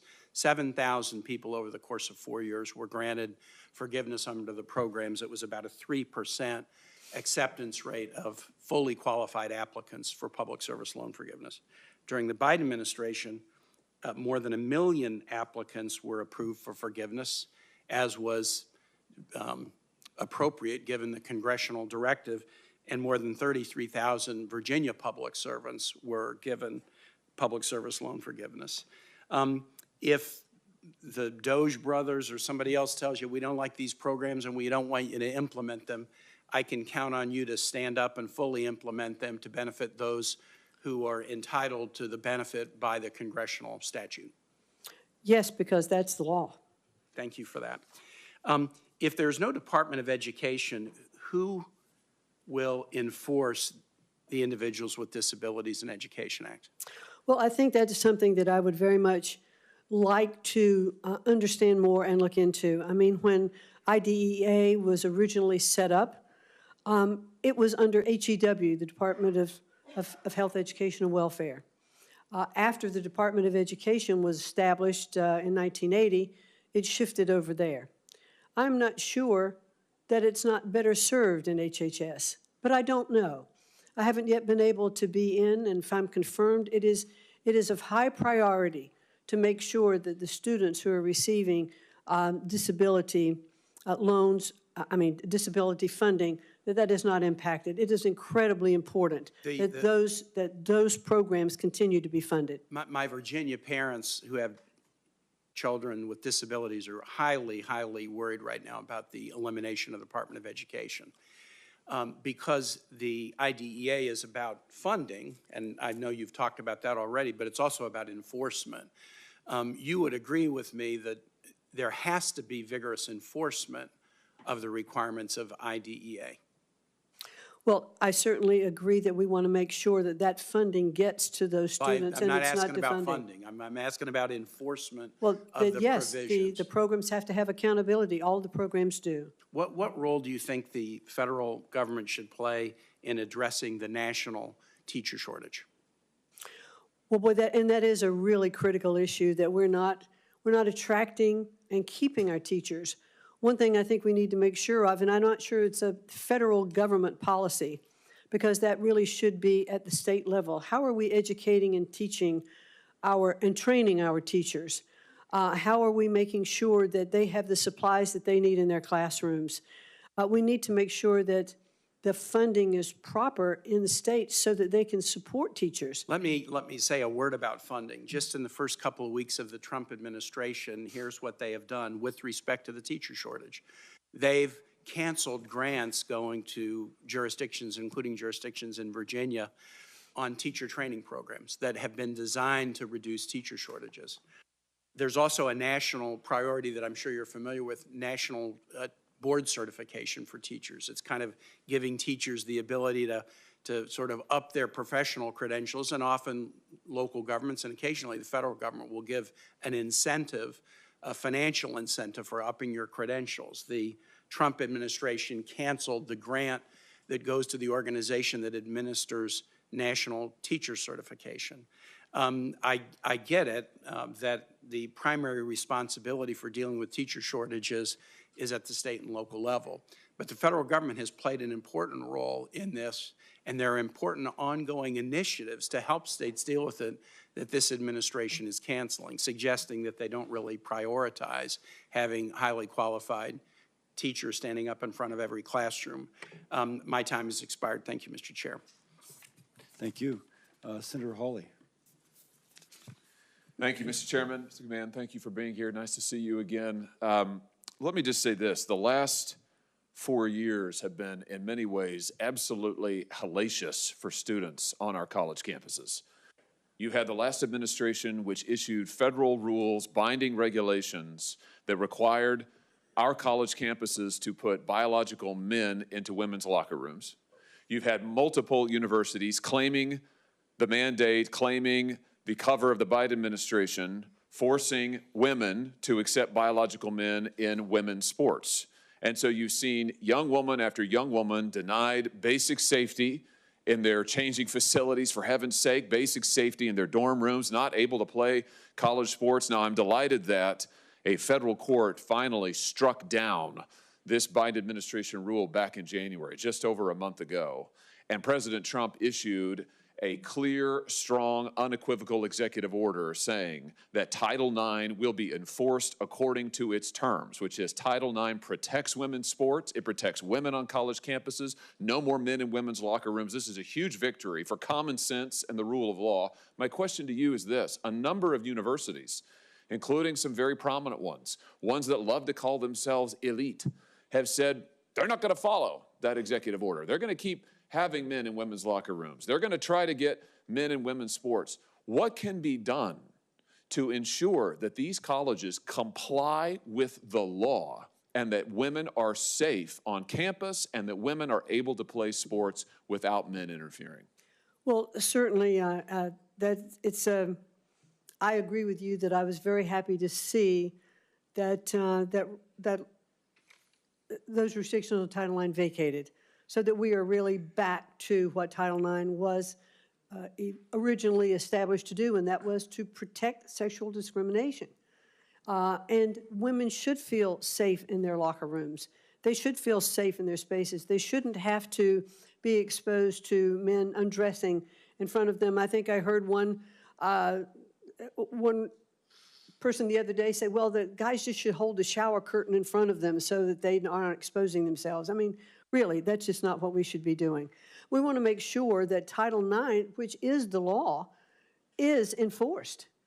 And we need to uphold that.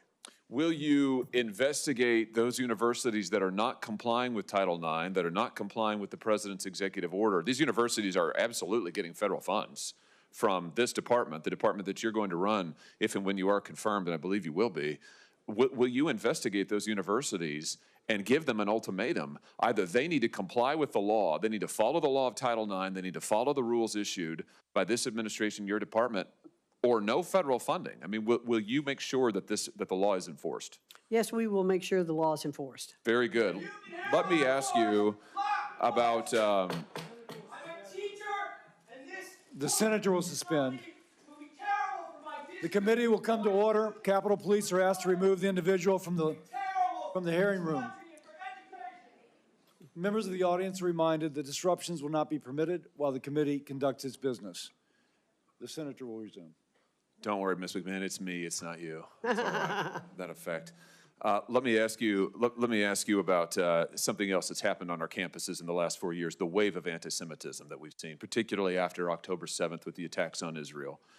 Shameful attacks on Jewish students, Jewish American students, Jewish students from overseas. We have seen the most unbelievable pro-terrorist propaganda. And again, these universities taking federal money, getting federal funds, not protecting Jewish students, permitting encampments, permitting violence in some instances, attacks on students on their campuses. The president has issued an executive order on January the 29th on measures to combat anti-Semitism, and he directed the Department of Education's Office of Civil Rights to open Title VI investigations into a number of universities, including Columbia, Berkeley, Northwestern. Will you enforce the law, Title VI to the hilt, and will you make sure that Jewish Americans are safe on our campuses, for heaven's sake, and these crazy students who are committing crimes, breaking windows, smashing into buildings, trapping Jewish students in libraries? Will you make sure that this stops on our college campuses that are getting all of this federal tax money? Absolutely, or face defunding of their monies. Very good. And let me ask you about something else.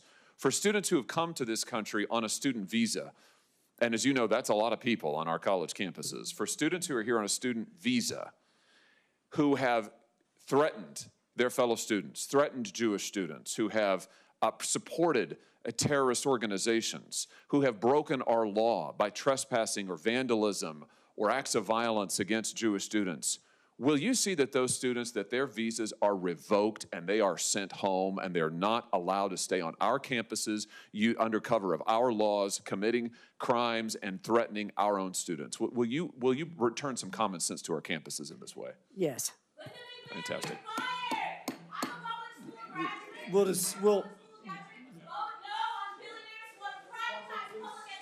Capitol Police are asked to remove the individual from the hearing room. I'm not sure it's going to matter, but I'm going to remind members of the audience that disruptions are not to be permitted while the committee conducts its business.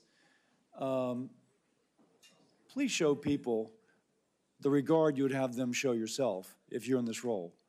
It may seem trite, but the rudeness of people who are trying to squelch others as they're trying to communicate in an incredibly public forum is just amazing, amazingly bad. With that editorial comment, I then go to Senator Hassan. Thank you, Mr. Chair, and welcome, Ms. McMahon. It was good to meet with you in my office a little bit ago. And I've been starting these hearings with a question I never thought I'd have to ask, and I'll cut to the chase with you because you've said several times that you will uphold the law, so I assume that if the President of the United States gives you a directive that breaks the law, you will instead do what you are legally required to do rather than his instruction. The President will not ask me to do anything that is against the law. Well, the last month has told us that it is quite likely he may, but I am going to take you at your word that you will enforce the law because you've said it several times today. 3 weeks ago, the President unilaterally cut all federal grants by issuing an indefinite freeze. That's an unconstitutional and, yes, illegal action that was stopped by federal courts, to my previous point. Subsequent reporting indicates that the President is also planning to eliminate the Department of Education, the department that you're interviewing today to lead. And there's this little bit of, I don't know, the whole hearing right now feels kind of surreal to me.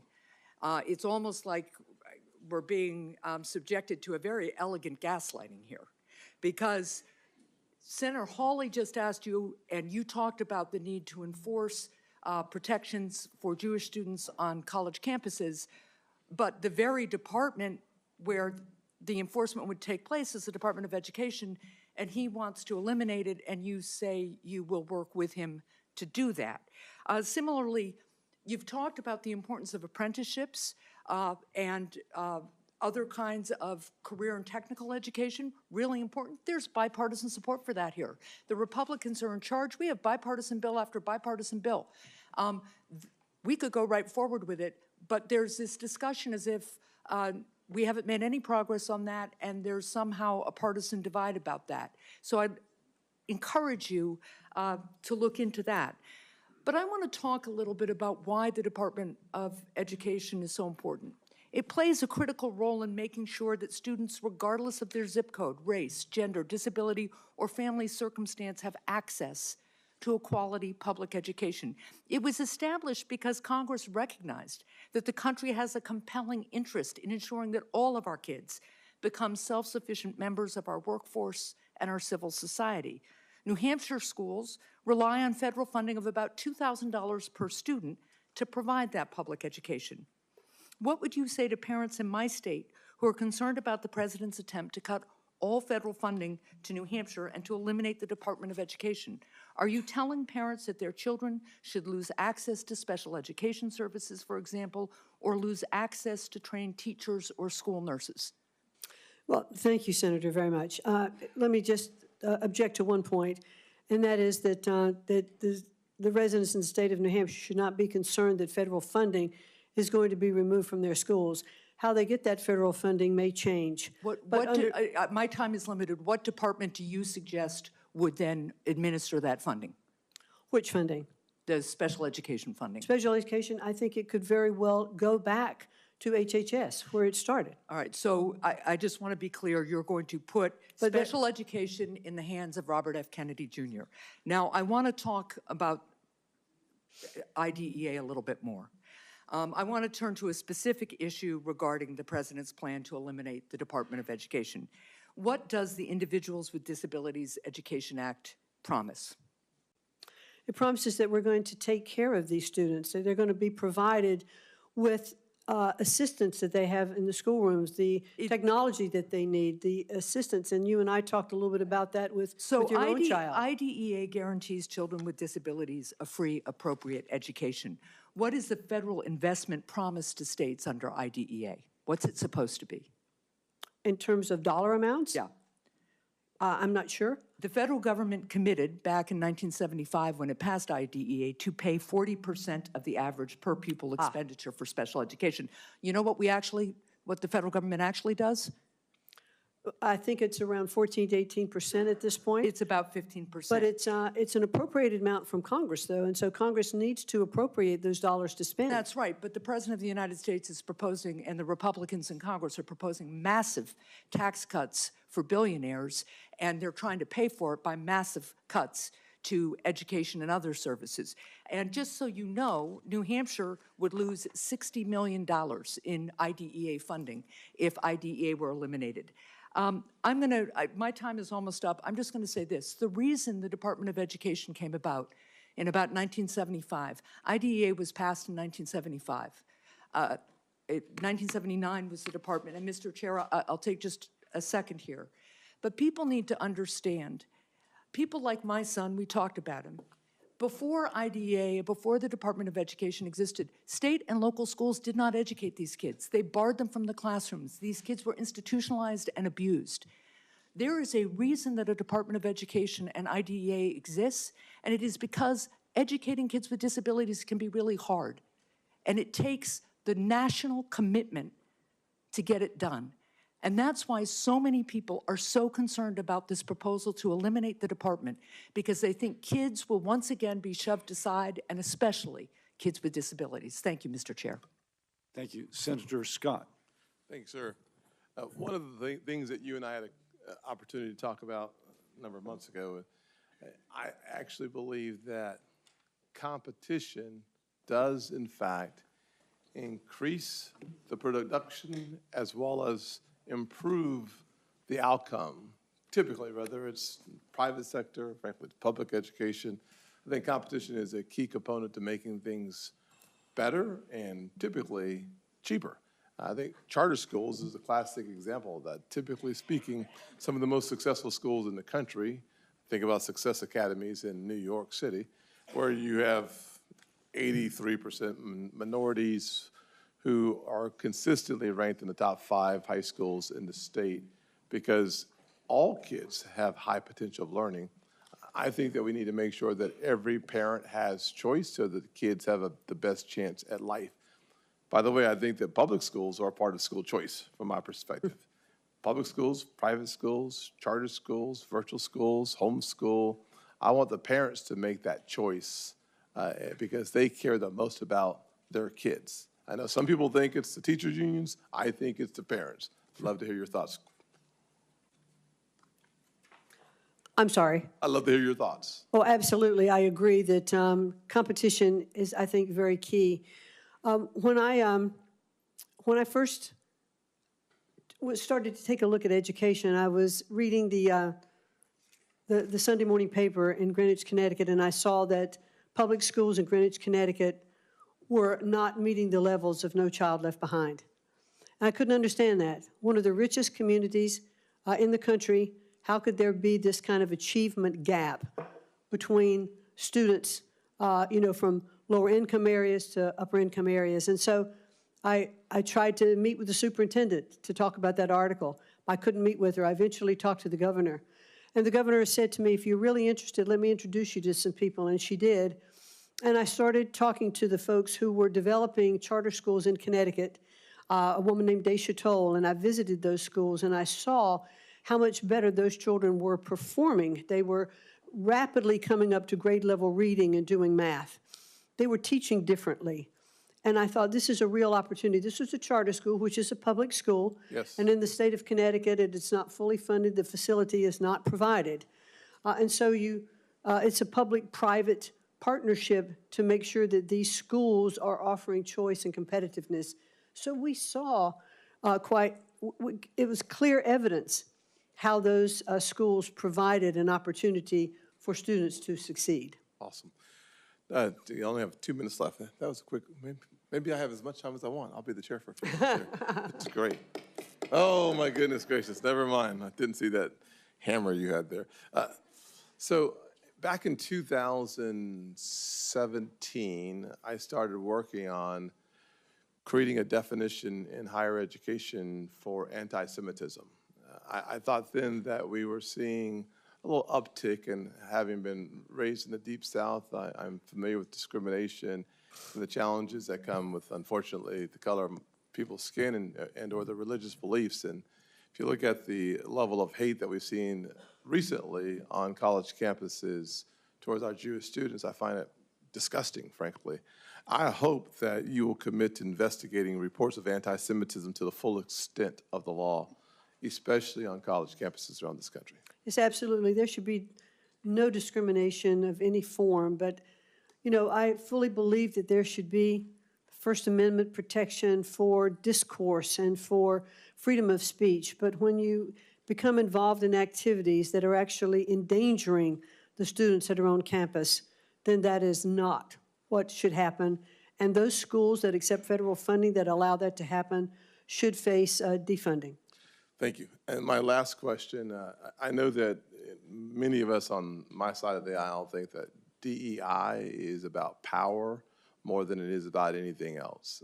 I think diversity actually is very healthy for our country. It is the backbone and the strength of our country. I think diversity, equity, and inclusion is a political movement that has very little to do with the advancement of people based on the merit, based on what they have to offer, and more to do with about gaining power and political position.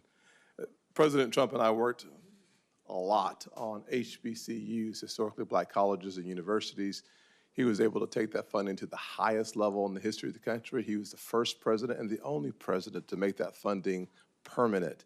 There's no doubt that our country still struggles with the issue of race, but one of the shining examples of a merit-based system that helps those who do not have see the perspective that the American dream is for them. I hope that you will commit to continuing the efforts of President Trump on supporting historically black colleges and universities. Yes, as a matter of fact, I met with the president of Howard University a week ago, and we sat and talked through a lot of the different programs that are offered there.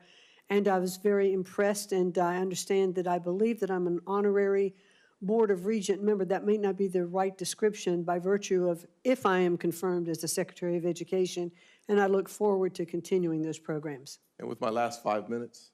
Make it fast. Okay, I'm done. Thank you, Senator Scott. I see Senator Hickenlooper jumped in front of the freshman. No, I'll yield to the freshman, just out of deference to her frosh status. okay. Senator Blunt Rochester, you're recognized for 5 minutes. Thank you so much, Mr. Chair and Mr. Hickenlooper, for that sharing of the time. I will first start out by acknowledging that today here with us are representatives from the Delaware State Education Association, and I want to thank them and all of their members for being here in Washington, but more importantly, for what they do for the students and families in the state of Delaware. I also want to thank you, Ms. McMahon, for taking the time to come and meet with me and talk about a myriad of issues. I especially appreciated your candor in our meeting. And, you know, as I'm sitting here watching the passion of the participants, of the members, it is clear that education is so important to this country. And I am clear-eyed about the challenges that we face in accomplishing the goal of ensuring that all students are able to be prioritized. I shared my concerns about the call to abolish the department. I am particularly concerned, as a former cabinet secretary myself, cabinet secretaries do have the influence, the power, the responsibility to share what is good, what is bad, what is wrong. And so I understand waiting until you get into a position to figure some things out, but there are core basic things like, do we have the confusion that people have over this executive order on diversity? They are scared.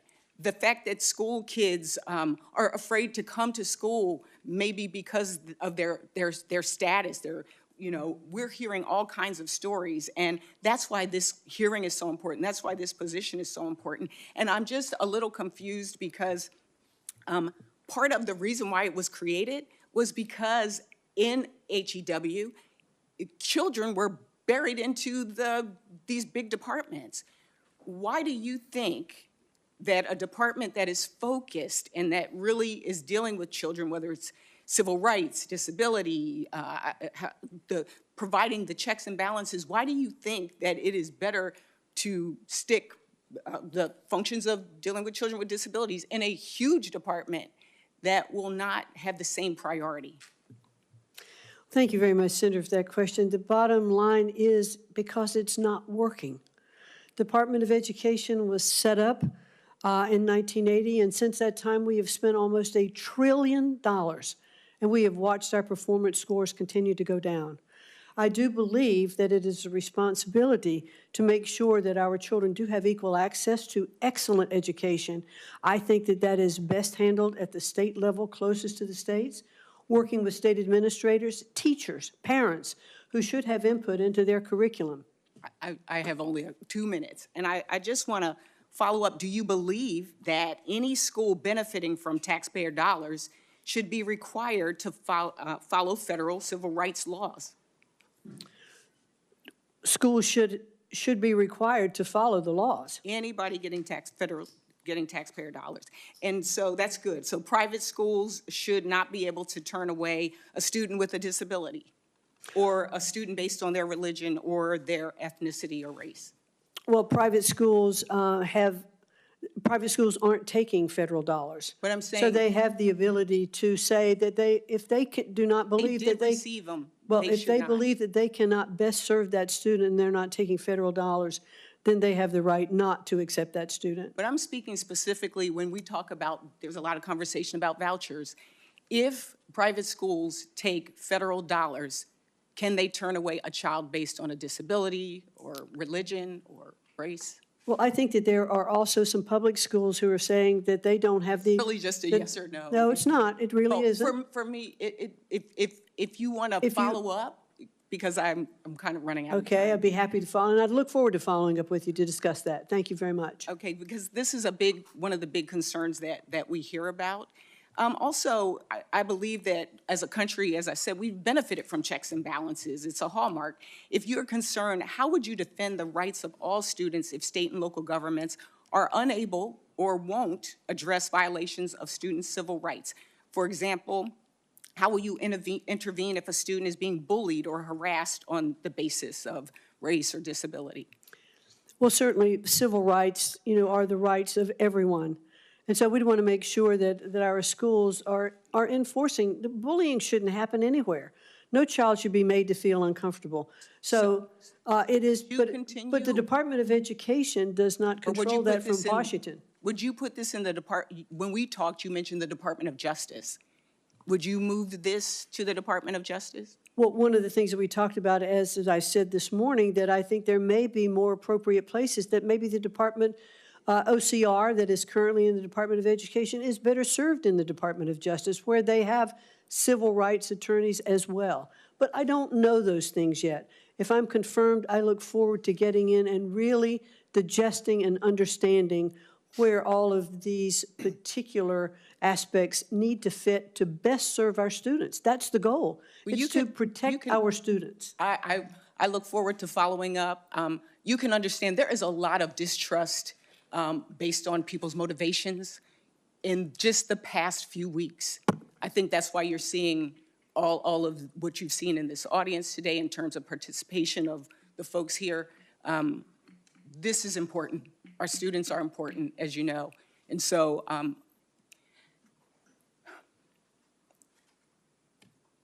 I really hope that this administration and that you will recognize that there are students, there are teachers, there are parents that need the support and the help. And we hope that you will continue as well with your support of HBCUs. Thank you, I yield Senator. back. Thank you so much, Thank you Senator so Marshall. much. Good morning, Ms. McMahon. Good to see you. Thank you. Good to see you, too. You bet. Ms. McMahon, when I speak to youth, I typically talk about the three pillars of my life: faith, family, and education. And thanks to a strong faith, a loving family, and the public educators in my life, I was a first-generation college kid who got to live my American dream and become a physician and practice in rural medicine. So this education thing is so important to all of us on both sides of the dais. I raised 4 kids in public schools. And unfortunately, I've seen the deterioration of the education system. And again, we have the most incredible teachers and coaches back home, and I'm grateful for all of them. But I think we'd all agree we're going the wrong direction. Just really big picture, what would be your top priorities? How do we change the ship's direction? Well, certainly the President has given a very clear directive that he would like to look in totality at the Department of Education and believes that the bureaucracy of it should be closed, that we should return education to our states, that the best education is that closest to the kids, and that we should work with our local schools, with our superintendents, with our parents, to make sure that the education that our students are getting are the ones that is best for them. It's not one-size-fits-all education policy throughout the country. Governors have taken great strides in implementing school choice, making sure that schools have the funding that they need. And we've seen public education in those states actually improve. There have been studies to show that. And so I'm very hopeful that we will get back to the basics of education so that our children can read when they leave 3rd grade, and that 8th grade students can do math and read at proficiency. Today, only one third of high school students graduating can read proficiently. That means 2/3 can't. We are failing our students, our Department of Education, and what we are doing today is not working, and we need to change it. Thank you. Ms. McMahon, should biological boys, be allowed to compete against girls in sports? I do not believe that biological boys should be able to compete against girls in sports. And I think now that they certainly not only have the people spoken, because that was something that President Trump ran very hard on, but also the court has spoken. Ms. McMahon, I feel like there's that anti-Semitism has become endemic in our universities. Would you be open to some type of an anti-Semitism commission to evaluate the progress of the universities on this issue? Yes, I would, and I'd look forward to perhaps working with you or other members of the committee on such a commission. Okay. Let's talk about workforce Pell Grants for a second. I mean, we can't keep doing what we're doing. The average starting salary for graduates from our community colleges and technical colleges back home is higher than our four-year universities, and their debt is close to zero, if not zero as well. What would you speak to what do you feel about more flexibility of Pell Grants? Well, I certainly would like to see workforce Pell Grants, and it goes through various stages of getting passed, but I definitely think that workforce Pell Grants are something that could stimulate our economy, provide opportunity for those who want to participate in skilled-based learning, to have the opportunity if we'd have short-term certificates of Pell Grants that would get those students into the workplace faster if they want to be electricians, HVAC developers. And apprenticeships as well? And apprenticeships and internships, all of that. Well. In fact, in the first Trump administration, I was part of, with SBA and working with the Department of Labor, of making sure that there were more apprenticeship programs across the country, because those are very, very vital to the growth of not only our economy, but our businesses in general. Thank you, Ms. McMahon. I appreciate your answers and look forward to supporting you. Again, education is so important to all of us. To live that American dream, we need a strong education system. I know you're committed to that as well. Thank you. Mr. Chairman, and I yield back. Senator Hickenlooper. Thank you, Mr. Chair. And thank you, Ms. McMahon, for your public service and for coming back and going through all this again. I thought when you were talking to Senator Blunt Rochester, your comment that bullying shouldn't happen anywhere is true, is absolutely true. It shouldn't happen in schools. It shouldn't happen in homes. It shouldn't happen in government. And I'm not going to go over. I agree on the things so much you've covered, anti-Semitism, and making sure that there's great clarity around that. I want to talk a little bit about history and the teaching of history. I used to talk about topophilia, which means love of place. And I believe it's a basic building block of economic development of people's affection for a place. And that affection comes largely through the teaching of the history of that part of your state or your county, however that gets broken down. But I think teaching every part of our history is important. Colorado, some of the worst parts of our history, Governor Ralph Carr, a Republican governor who's one of the few Western governors who, when we were putting large detention facilities together for Japanese Americans during at the beginning of World War II, he said not only we're not going to support that, but any Japanese Americans who want to should come to live in Colorado and live freely. We had the Sand Creek Massacre, where Colorado volunteers slaughtered almost 200, mostly women and children. But I think you mentioned in your testimony that the importance of teaching true history. And I understand the emphasis on positive, but I want to make sure that we agree on the teaching of all of it, both positive and negatives, just because as an entrepreneur, you learn more from your mistakes than from what you do right. And I think making sure that we don't gloss over the troubling parts of our history that we're not letting that slip behind us. Well, clearly, I do agree that we should teach our history, the true history, the good, the bad, and the ugly, because we don't learn unless we recognize our mistakes. I will say that the Department of Education does not establish curriculum, but that is handled at the state level. But clearly, I am in favor of our history being taught exactly as it happened. Right. Well, I appreciate that. And it's funny that a lot of people don't, so it's good to get that on the record. We talked a little bit about apprenticeships and the importance of apprenticeships. I think the comment you made that almost 2/3 of our kids when they graduate from high school cannot read proficiently is a disgrace that we should all not accept. And as I think as you recognize, it's not that we don't have good teachers. I think we have great teachers in every state. It's a very powerful statistic that in almost every survey, parents think that the school systems are broken except theirs. They think their school is pretty good. And I think that's a reflection of the quality of teachers we have.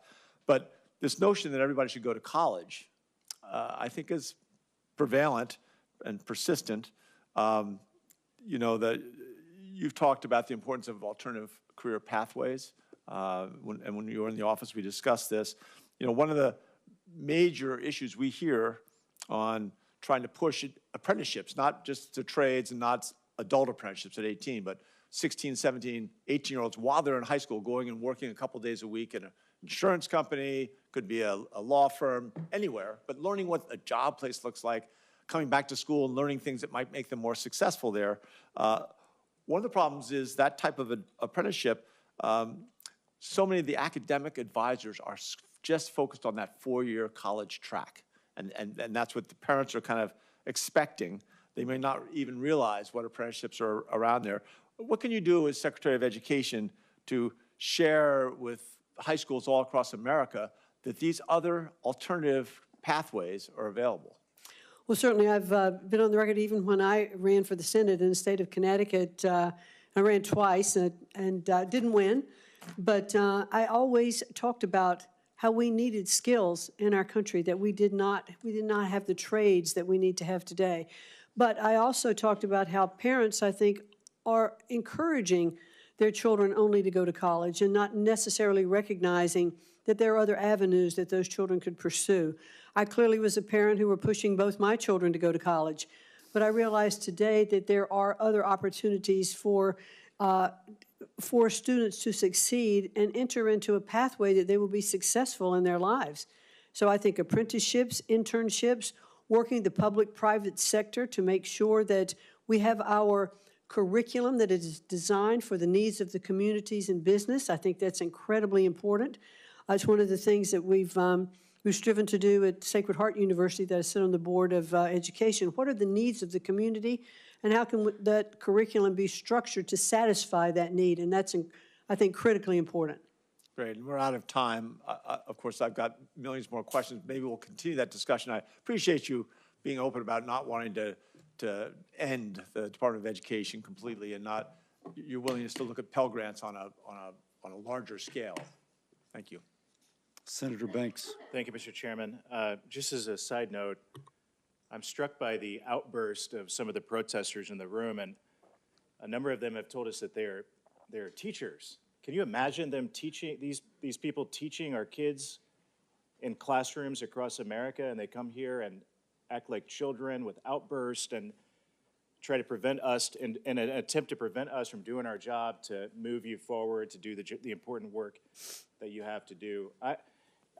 For me, that's what this is all about. I have 3 daughters who are in grade school, in public schools, and I want to get politics out of the classroom. I want political flags and political statements and ideologies out of the classroom. And I want teachers to teach our kids and prepare them for the jobs of the future. And I'm very intrigued with what President Trump is talking about in dismantling the federal Department of Education, because I served in the State House, and the Indiana State Constitution devotes a number of chapters to educating our kids. And the last time I checked, the federal Constitution doesn't say a single thing about education, because our founders in their wisdom recognized that is a role of the state. And Ms. McMahon, I know we've talked about this before, but this is about an attitude of empowering teachers and schools and moms and dads to give our kids the best chance that they can possibly have. And I know that you agree with this, but when I ask anyway, can't the state of Indiana do a whole lot better of a job of spending dollars on education rather than bureaucrats in Washington, D.C.? I certainly believe that to be true, Senator, yes, and that is definitely what the President believes as well, that I'll be repetitive, that education is best handled closest to the child to understand what that child needs and what the community needs. And working with parents, parental rights are so important in educating our children, and I definitely believe that should be returned to the states. speaking of wasting money, the Biden Department of Education allocated over $1 billion in grants toward diversity, equity, and inclusion programs. And that included $4 million toward a, quote, culturally responsive computer science camp for high schoolers, $1 million to train elementary teachers in Iowa on, quote, equity-centered education, $38,000 for a one-day session with a, quote, equity consultant in Michigan, countless dollars toward race-based hiring, which is unconstitutional and unlawful, by the way. Will you commit to ending all racial discrimination in government programming at the Department of Education? That will be my goal, absolutely, to work, and I'd look forward to working with you and other members of the committee as well, and with Congress to make sure that we can take the ideology, if you will, out of education and focus on actually teaching our students to read and to write and to do arithmetic, because they cannot be successful if they cannot do the basics. Some of my colleagues today have talked about the rise of anti-Semitism on college campuses, and I think one of the motivators of that is money that flows from adversarial foreign countries like China and other countries with an anti-American agenda that are donated to many of our colleges and universities in the United States of America. And it turns out that the Department of Education plays a key role in reporting and making those foreign donations transparent. While I want to ban them altogether, China should never be donating money to colleges and universities in Indiana or anywhere else in the country. Have you thought about what other steps that we can take to eliminate foreign influences, especially anti-American influences on our college campuses? Well, I think what we've seen is the lack of transparency of where the money comes from, how much, and what it's used for when it gets to colleges. And I think there absolutely has to be more transparency in tracking that money. And I hope that, I saw what President Trump did in his first term and the 4 years of tightening many of these donations and blocking them, making them transparent. And then I served on the Education Committee in the House for 8 years, so 4 years of President Trump, 4 years of President Biden. There was no attention paid to this under President Biden. Chinese Communist Party dollars flowing to colleges and universities that are no longer reported, made transparent. I know that will be a big priority of yours because we talked about it, and I want to do everything I can to help you block it, make it the public should know that adversaries of the United States of America are giving money to the universities that they're sending their kids to. So thank you very much for your leadership. You have my full support. I look forward to working with you. I yield back. Thank you. Senator Markey. Thank you. Yesterday, President Trump said he'd like the Department of Education to be closed immediately. He called the department a big con job. Education funding helps us work towards a country where every student can go to their school knowing that they will get the same education as the family that can afford private school. Public school is not a con job. It's equality for every student, regardless of income. It helps guarantee that every student, including the 26 million low-income students, the 10 million rural, 5 million English language learners, 7 million disabled students, and 1 million homeless can go to public school knowing they have the same opportunity as every other student. Trump's crusade to abolish the Department of Education and, quote, root out waste and fraud and corruption for cuts to public schools is an attack on every public school student, parent, teacher, paraprofessional, administrator, and school worker in this country. Waste, fraud, and corruption is code for cuts to public education for all of those students. So I have here the text of a bill I've been working on, the No Cuts to Public Schools Act. This bill would guarantee that federal funding to public schools could not be cut during the length of President Trump's administration. Ms. McMahon, can you commit today to not cutting funding for public schools in this country? Well, certainly what I'll commit to, sir, is that funding for schools is appropriated by Congress. And that funding should continue. Congress will continue to pass those laws. The Department of Education is not doing that. So will you support, will you oppose any cuts to public education? Yes or no? Well, the president is not saying that we should cut funding to public education. Yes, he is. He is Yes, simply he is. saying, well, I would disagree with you there. Elon Musk yesterday announced he would immediately cut $900 million from the Department of Education.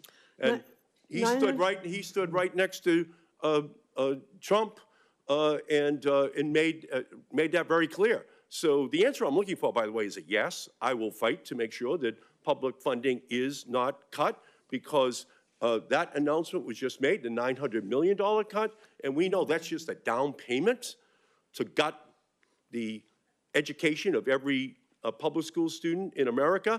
And by the way, to find the billions of dollars that are going to be needed for the tax cuts for billionaires and millionaires in our country, they have to go to the Department of Education, they have to go to Clean Air and Clean Water, they have to go to Medicaid, they have to go to the Affordable Care Act, they have to go to all of the programs that they are calling waste, fraud, and corruption, but that's just another way of saying the programs that help the poor and the sick and the elderly, the disabled in our society. That's what we are talking about, because they want all of these programs gutted to find the funding for the tax breaks. So DOGE, as it's rumbling through the Department of Education right now, just stands for Department of Gutting Education. That's what they're doing. They're inside looking at it. $900 billion is the down payment. So, Ms. McMahon, can you commit today to fight so that not $1 from public schools goes towards paying for tax breaks for millionaires and billionaires? Well, that was certainly a broad view of what is going on right now today with trying to find waste, fraud, and abuse. Those groups that are in the Department of Education, from my understanding, have looked at competitive contracts that are bidding, and let's see where that money's going. How's it being spent? I'm not there. If I may, Senator, what they're doing, you've asked me a question. I would really like the opportunity to answer. What they're doing is, first, they announce the cuts, then they go to find where it is. So it's all backwards, and again, we know what the plot is. And ultimately, the answer I'm looking for is a yes, because if even $1 flows away from an educator or a student towards a billionaire tax break, that will be immoral in our country. Immoral. These kids deserve the funding which they are receiving. And Donald Trump and Elon Musk should be ashamed that they are working harder for billionaires than they are for working families, for these kids who need help. 90% of disabled of students go to public schools. 95% of students with disabilities go to public schools. And Trump and Musk want to take from those students to give to billionaires. That is immoral, it's wrong, it's unjust, and we're going to fight it every single step of the way. Thank you, Mr. Chairman. Thank you, Senator Markey. Senator Moody. Hello, it's so great to be with you. Thank you for joining us today. I'd like for you to have some time to answer some questions. Wouldn't that be unique? I'm wondering, one of my very first important questions is it harder to sit composed and calm and focused among a bunch of WWE wrestlers, or is it harder to sit in this hearing with people popping up and yelling at you all the time? I can stay pretty composed and focused in either environment. As you know, the United States Department of Education provides more than $120 billion in grants, and much of that flows through to our public university systems. And the Higher Education Act makes a condition for higher education to receive a single dollar of that money, that higher education institution has to be accredited. Now, that's not by the Department of Education. That they have delegated that to a private entities of persons that aren't accountable to voters, aren't accountable to the president, and they decide who's accredited, which institution actually is eligible to get all that money.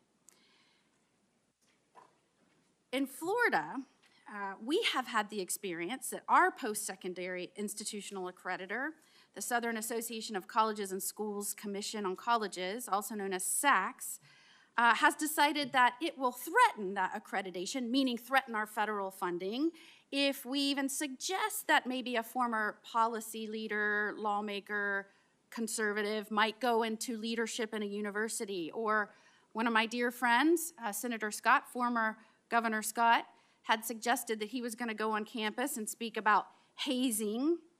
Seems pretty expected. As a parent, I would want that. And our accreditation was threatened. Even in North Carolina, when they wanted to institute a policy focused on, or excuse me, a program focused on ideological diversity, their accreditation was threatened. As Attorney General of Florida, I sued. I think there's a constitutional problem with the Department of Education delegating that authority to a private organization who dictates whether someone can get federal funding and tries to insert their own preferences and policies down into the education policies of a state and force it on our educational institutions.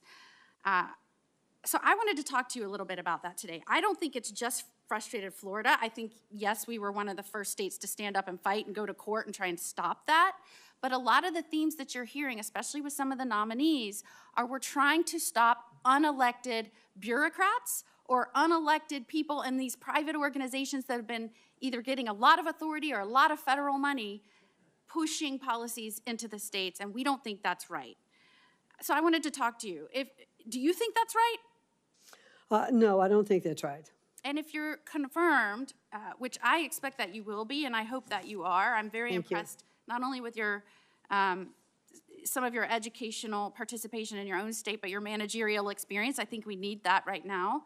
But will you commit to me that you will look into some of the regulations and guidance documents that relate to higher education institutions being able to change their accreditors?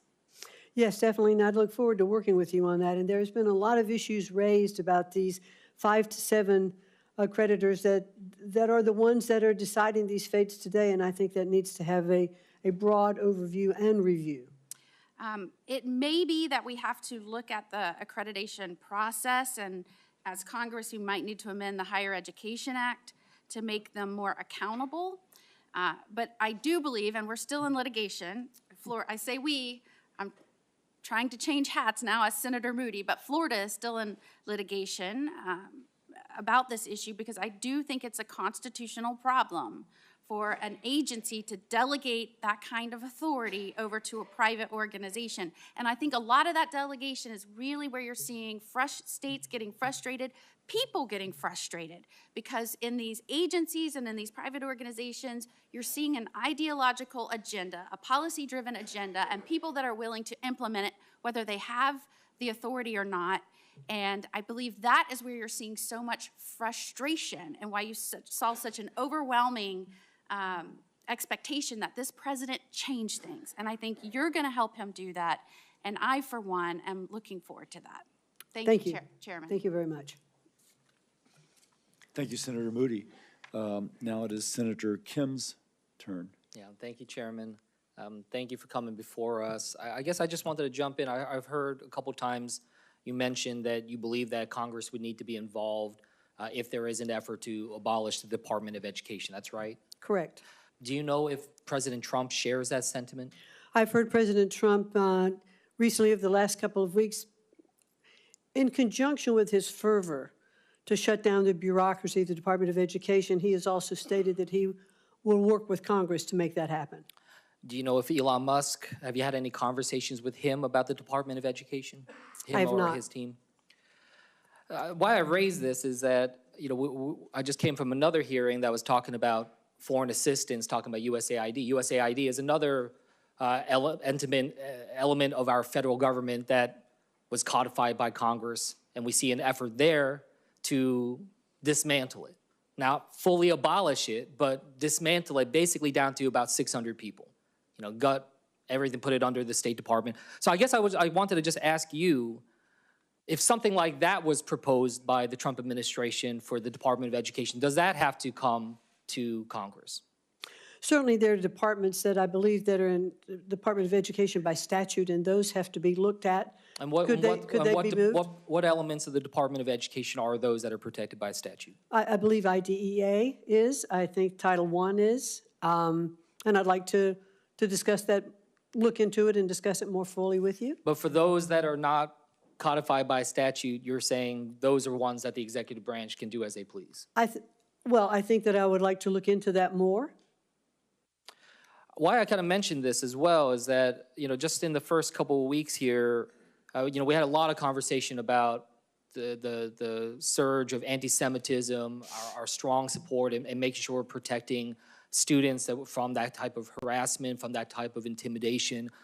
Absolutely something we need to stand against in terms of anti-Semitism. But I guess I was alarmed because what we ended up seeing is that multiple attorneys and other staff members of the department's Office of Civil Rights have been placed on administrative leave with no notice, no explanation.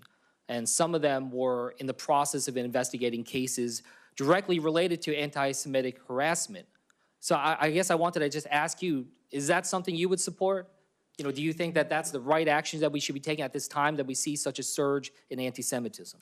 Well, Senator Kim, I know it's not a great comfort for me to say this morning that I am not yet confirmed and have not yet been in the department. I don't know about all the administrative people that have been put on leave. I want to look into that. I want to understand it. I want to assess the department. I can't do that unless I'm confirmed and I get there, but I would certainly be willing to come back to you with a more specific answer. But does that concern you at all if you were confirmed? Would you make that a priority to go and see whether or not this is going to impact our ability to respond to anti-Semitism? No, I would want to make sure that we have everything that we need to have in place to protect our students on campuses. One thing that we have been having this debate on here in Congress is about this, and what we've seen is that Republicans have called for a 25% cut in the budget of the Office of Civil Rights. Is that something you would support? Again, I would want to see exactly what that impact is going to be and understand it.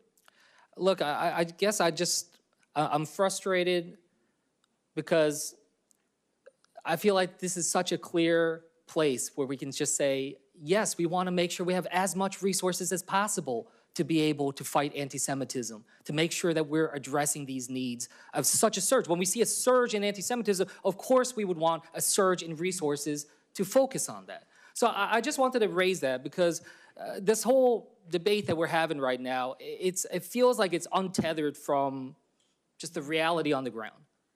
And I just urge you, if you are confirmed, that we are understanding the human impact of the problems that are here. I have a second grader and a fourth grader. I got two little boys. And I just had their parent-teacher conference. And yes, we talked through the performance of my kids, the data that NAEP and others are used, the Institute for Education Sciences. Now we're seeing $900 million cuts to that coming out from Elon Musk and his team. But I just raised this is the reason why teachers are concerned right now is not about their own salaries and their own careers. When they talk to me, they talk about the kids. They talk about the kids. That's I find that to be so powerful when these teachers, they're saying, look, I'm not asking about my own career. I'm asking about the kids. So just as you proceed, just remember that. Parents are very scared right now. Now yield back. Thank you, Senator Kim. Senator also Brooks. Thank you so much, Mr. Chairman. I'd like to just begin my remarks. Hello, thank you so much, Ms. McMahon, for being here today. And I'd like to just begin, follow up with what my colleague said and address what I regard as very disparaging comments. I'd just like to say first by one of my colleagues regarding the educators who have come here today. And in the same vein as Senator Kim, the educators who are here, my colleague referred to them as these people, and said, who would want to be taught by these people, the passionate educators who have come here today, not on behalf of themselves, they're here on behalf of our children. And I want to address how shameful it was to say who would want to be taught by them. They are exactly the kind of people who we want teaching our children. The question I have for you today, I know your parents were civil servants, and so you recognize the importance that they bring to their work, the care and concern that they bring to their work. And I have been very concerned regarding the treatment of many of our civil servants, those especially in the Department of Education. You may know that last night a number of them were laid off with 15 minutes to have their computers turned off, access to it, just treated really horribly. So the question I have for you, because one of my constituents on a town hall I hosted last night with 17,000 Marylanders said that they are working in a culture of fear at the department, and that civil servants at the department don't know who will be fired next, have little guidance, and feel like they can't do their jobs, and they care very much about the work they're doing. So how will you address the culture of fear in an environment where civil servants, both Democrats and Republicans, who are working there are feeling undervalued and attacked by this administration? Well, thank you very much for that question, Senator. And it's always difficult to downsize. It's always difficult to restructure and reorganize in any department. I have faced that, in the business world, because you know that you do impact people's lives.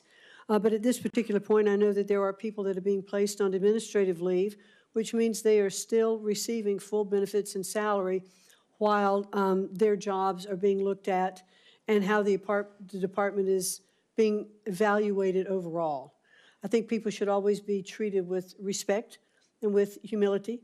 And I would hope that that is what is going on within the Department of Education. I'm not there in person to see that yet, but it was certainly something that I would strive to do in any reorganization that we would take. Okay, and I'd also like to ask you regarding the president's targeting of legally binding collective bargaining agreements. He has really targeted those, to ask you whether you will commit to abiding by the agreement and upholding civil service employment protections. I will certainly commit to working with you and to looking into those issues if I am confirmed to be the Secretary of Education.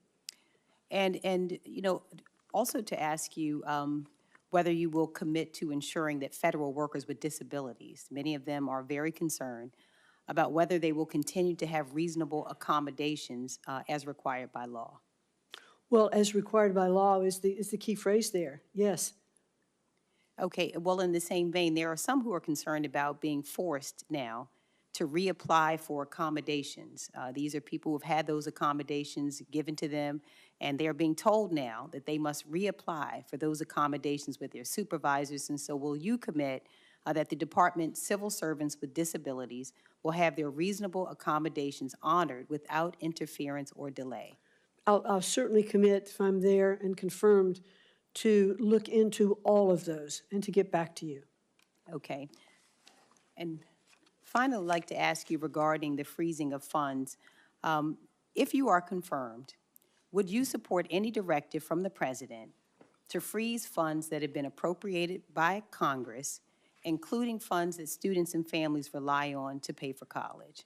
If they've been appropriated by Congress, those funds should be disseminated. Okay, and so you would block any directive. You would not adhere to any directive, including some of our HBCUs in my state, Bowie, Coppin State, Morgan State. You would not interfere with the freezing of those funds. I commit to you that I will look into every single one of those programs so that I can get back to you and say, this is what I've found, this is what I've discovered, this is what the action is being taken against it or in favor of it, because I'd want to be very inclusive with you on that regard. Okay, the final question, I just have 9 seconds here. Title I, I know that you said you support it. If the Department of Education is dismantled, what will you do to protect the students who are disadvantaged and impoverished on Title I funds? Well, Title I funds are appropriated by Congress. They flow directly to the states today. They go to the State Department of Education, then they're deployed to the districts. So the Department of Education is not really involved in that distribution. Okay, thank you so much. Thank you. Thank you, Senator Brooks. Senator Sanders. Thank you, Mr. Chairman. I ask unanimous consent to enter into the record 18 letters opposing Ms. McMahon as Secretary of Education. So ordered.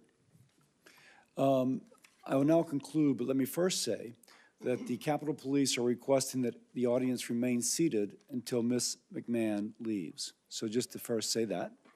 Ms. McMahon, thank you very much for being here. You've handled yourself extremely well.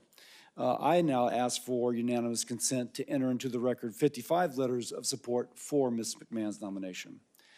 And this concludes our hearing. For any senators who wish to ask additional questions, questions for the record will be due tomorrow at 5 p.m. Once more, audience, please stay seated till Ms. McMahon leaves. Thank you. Thank you very much.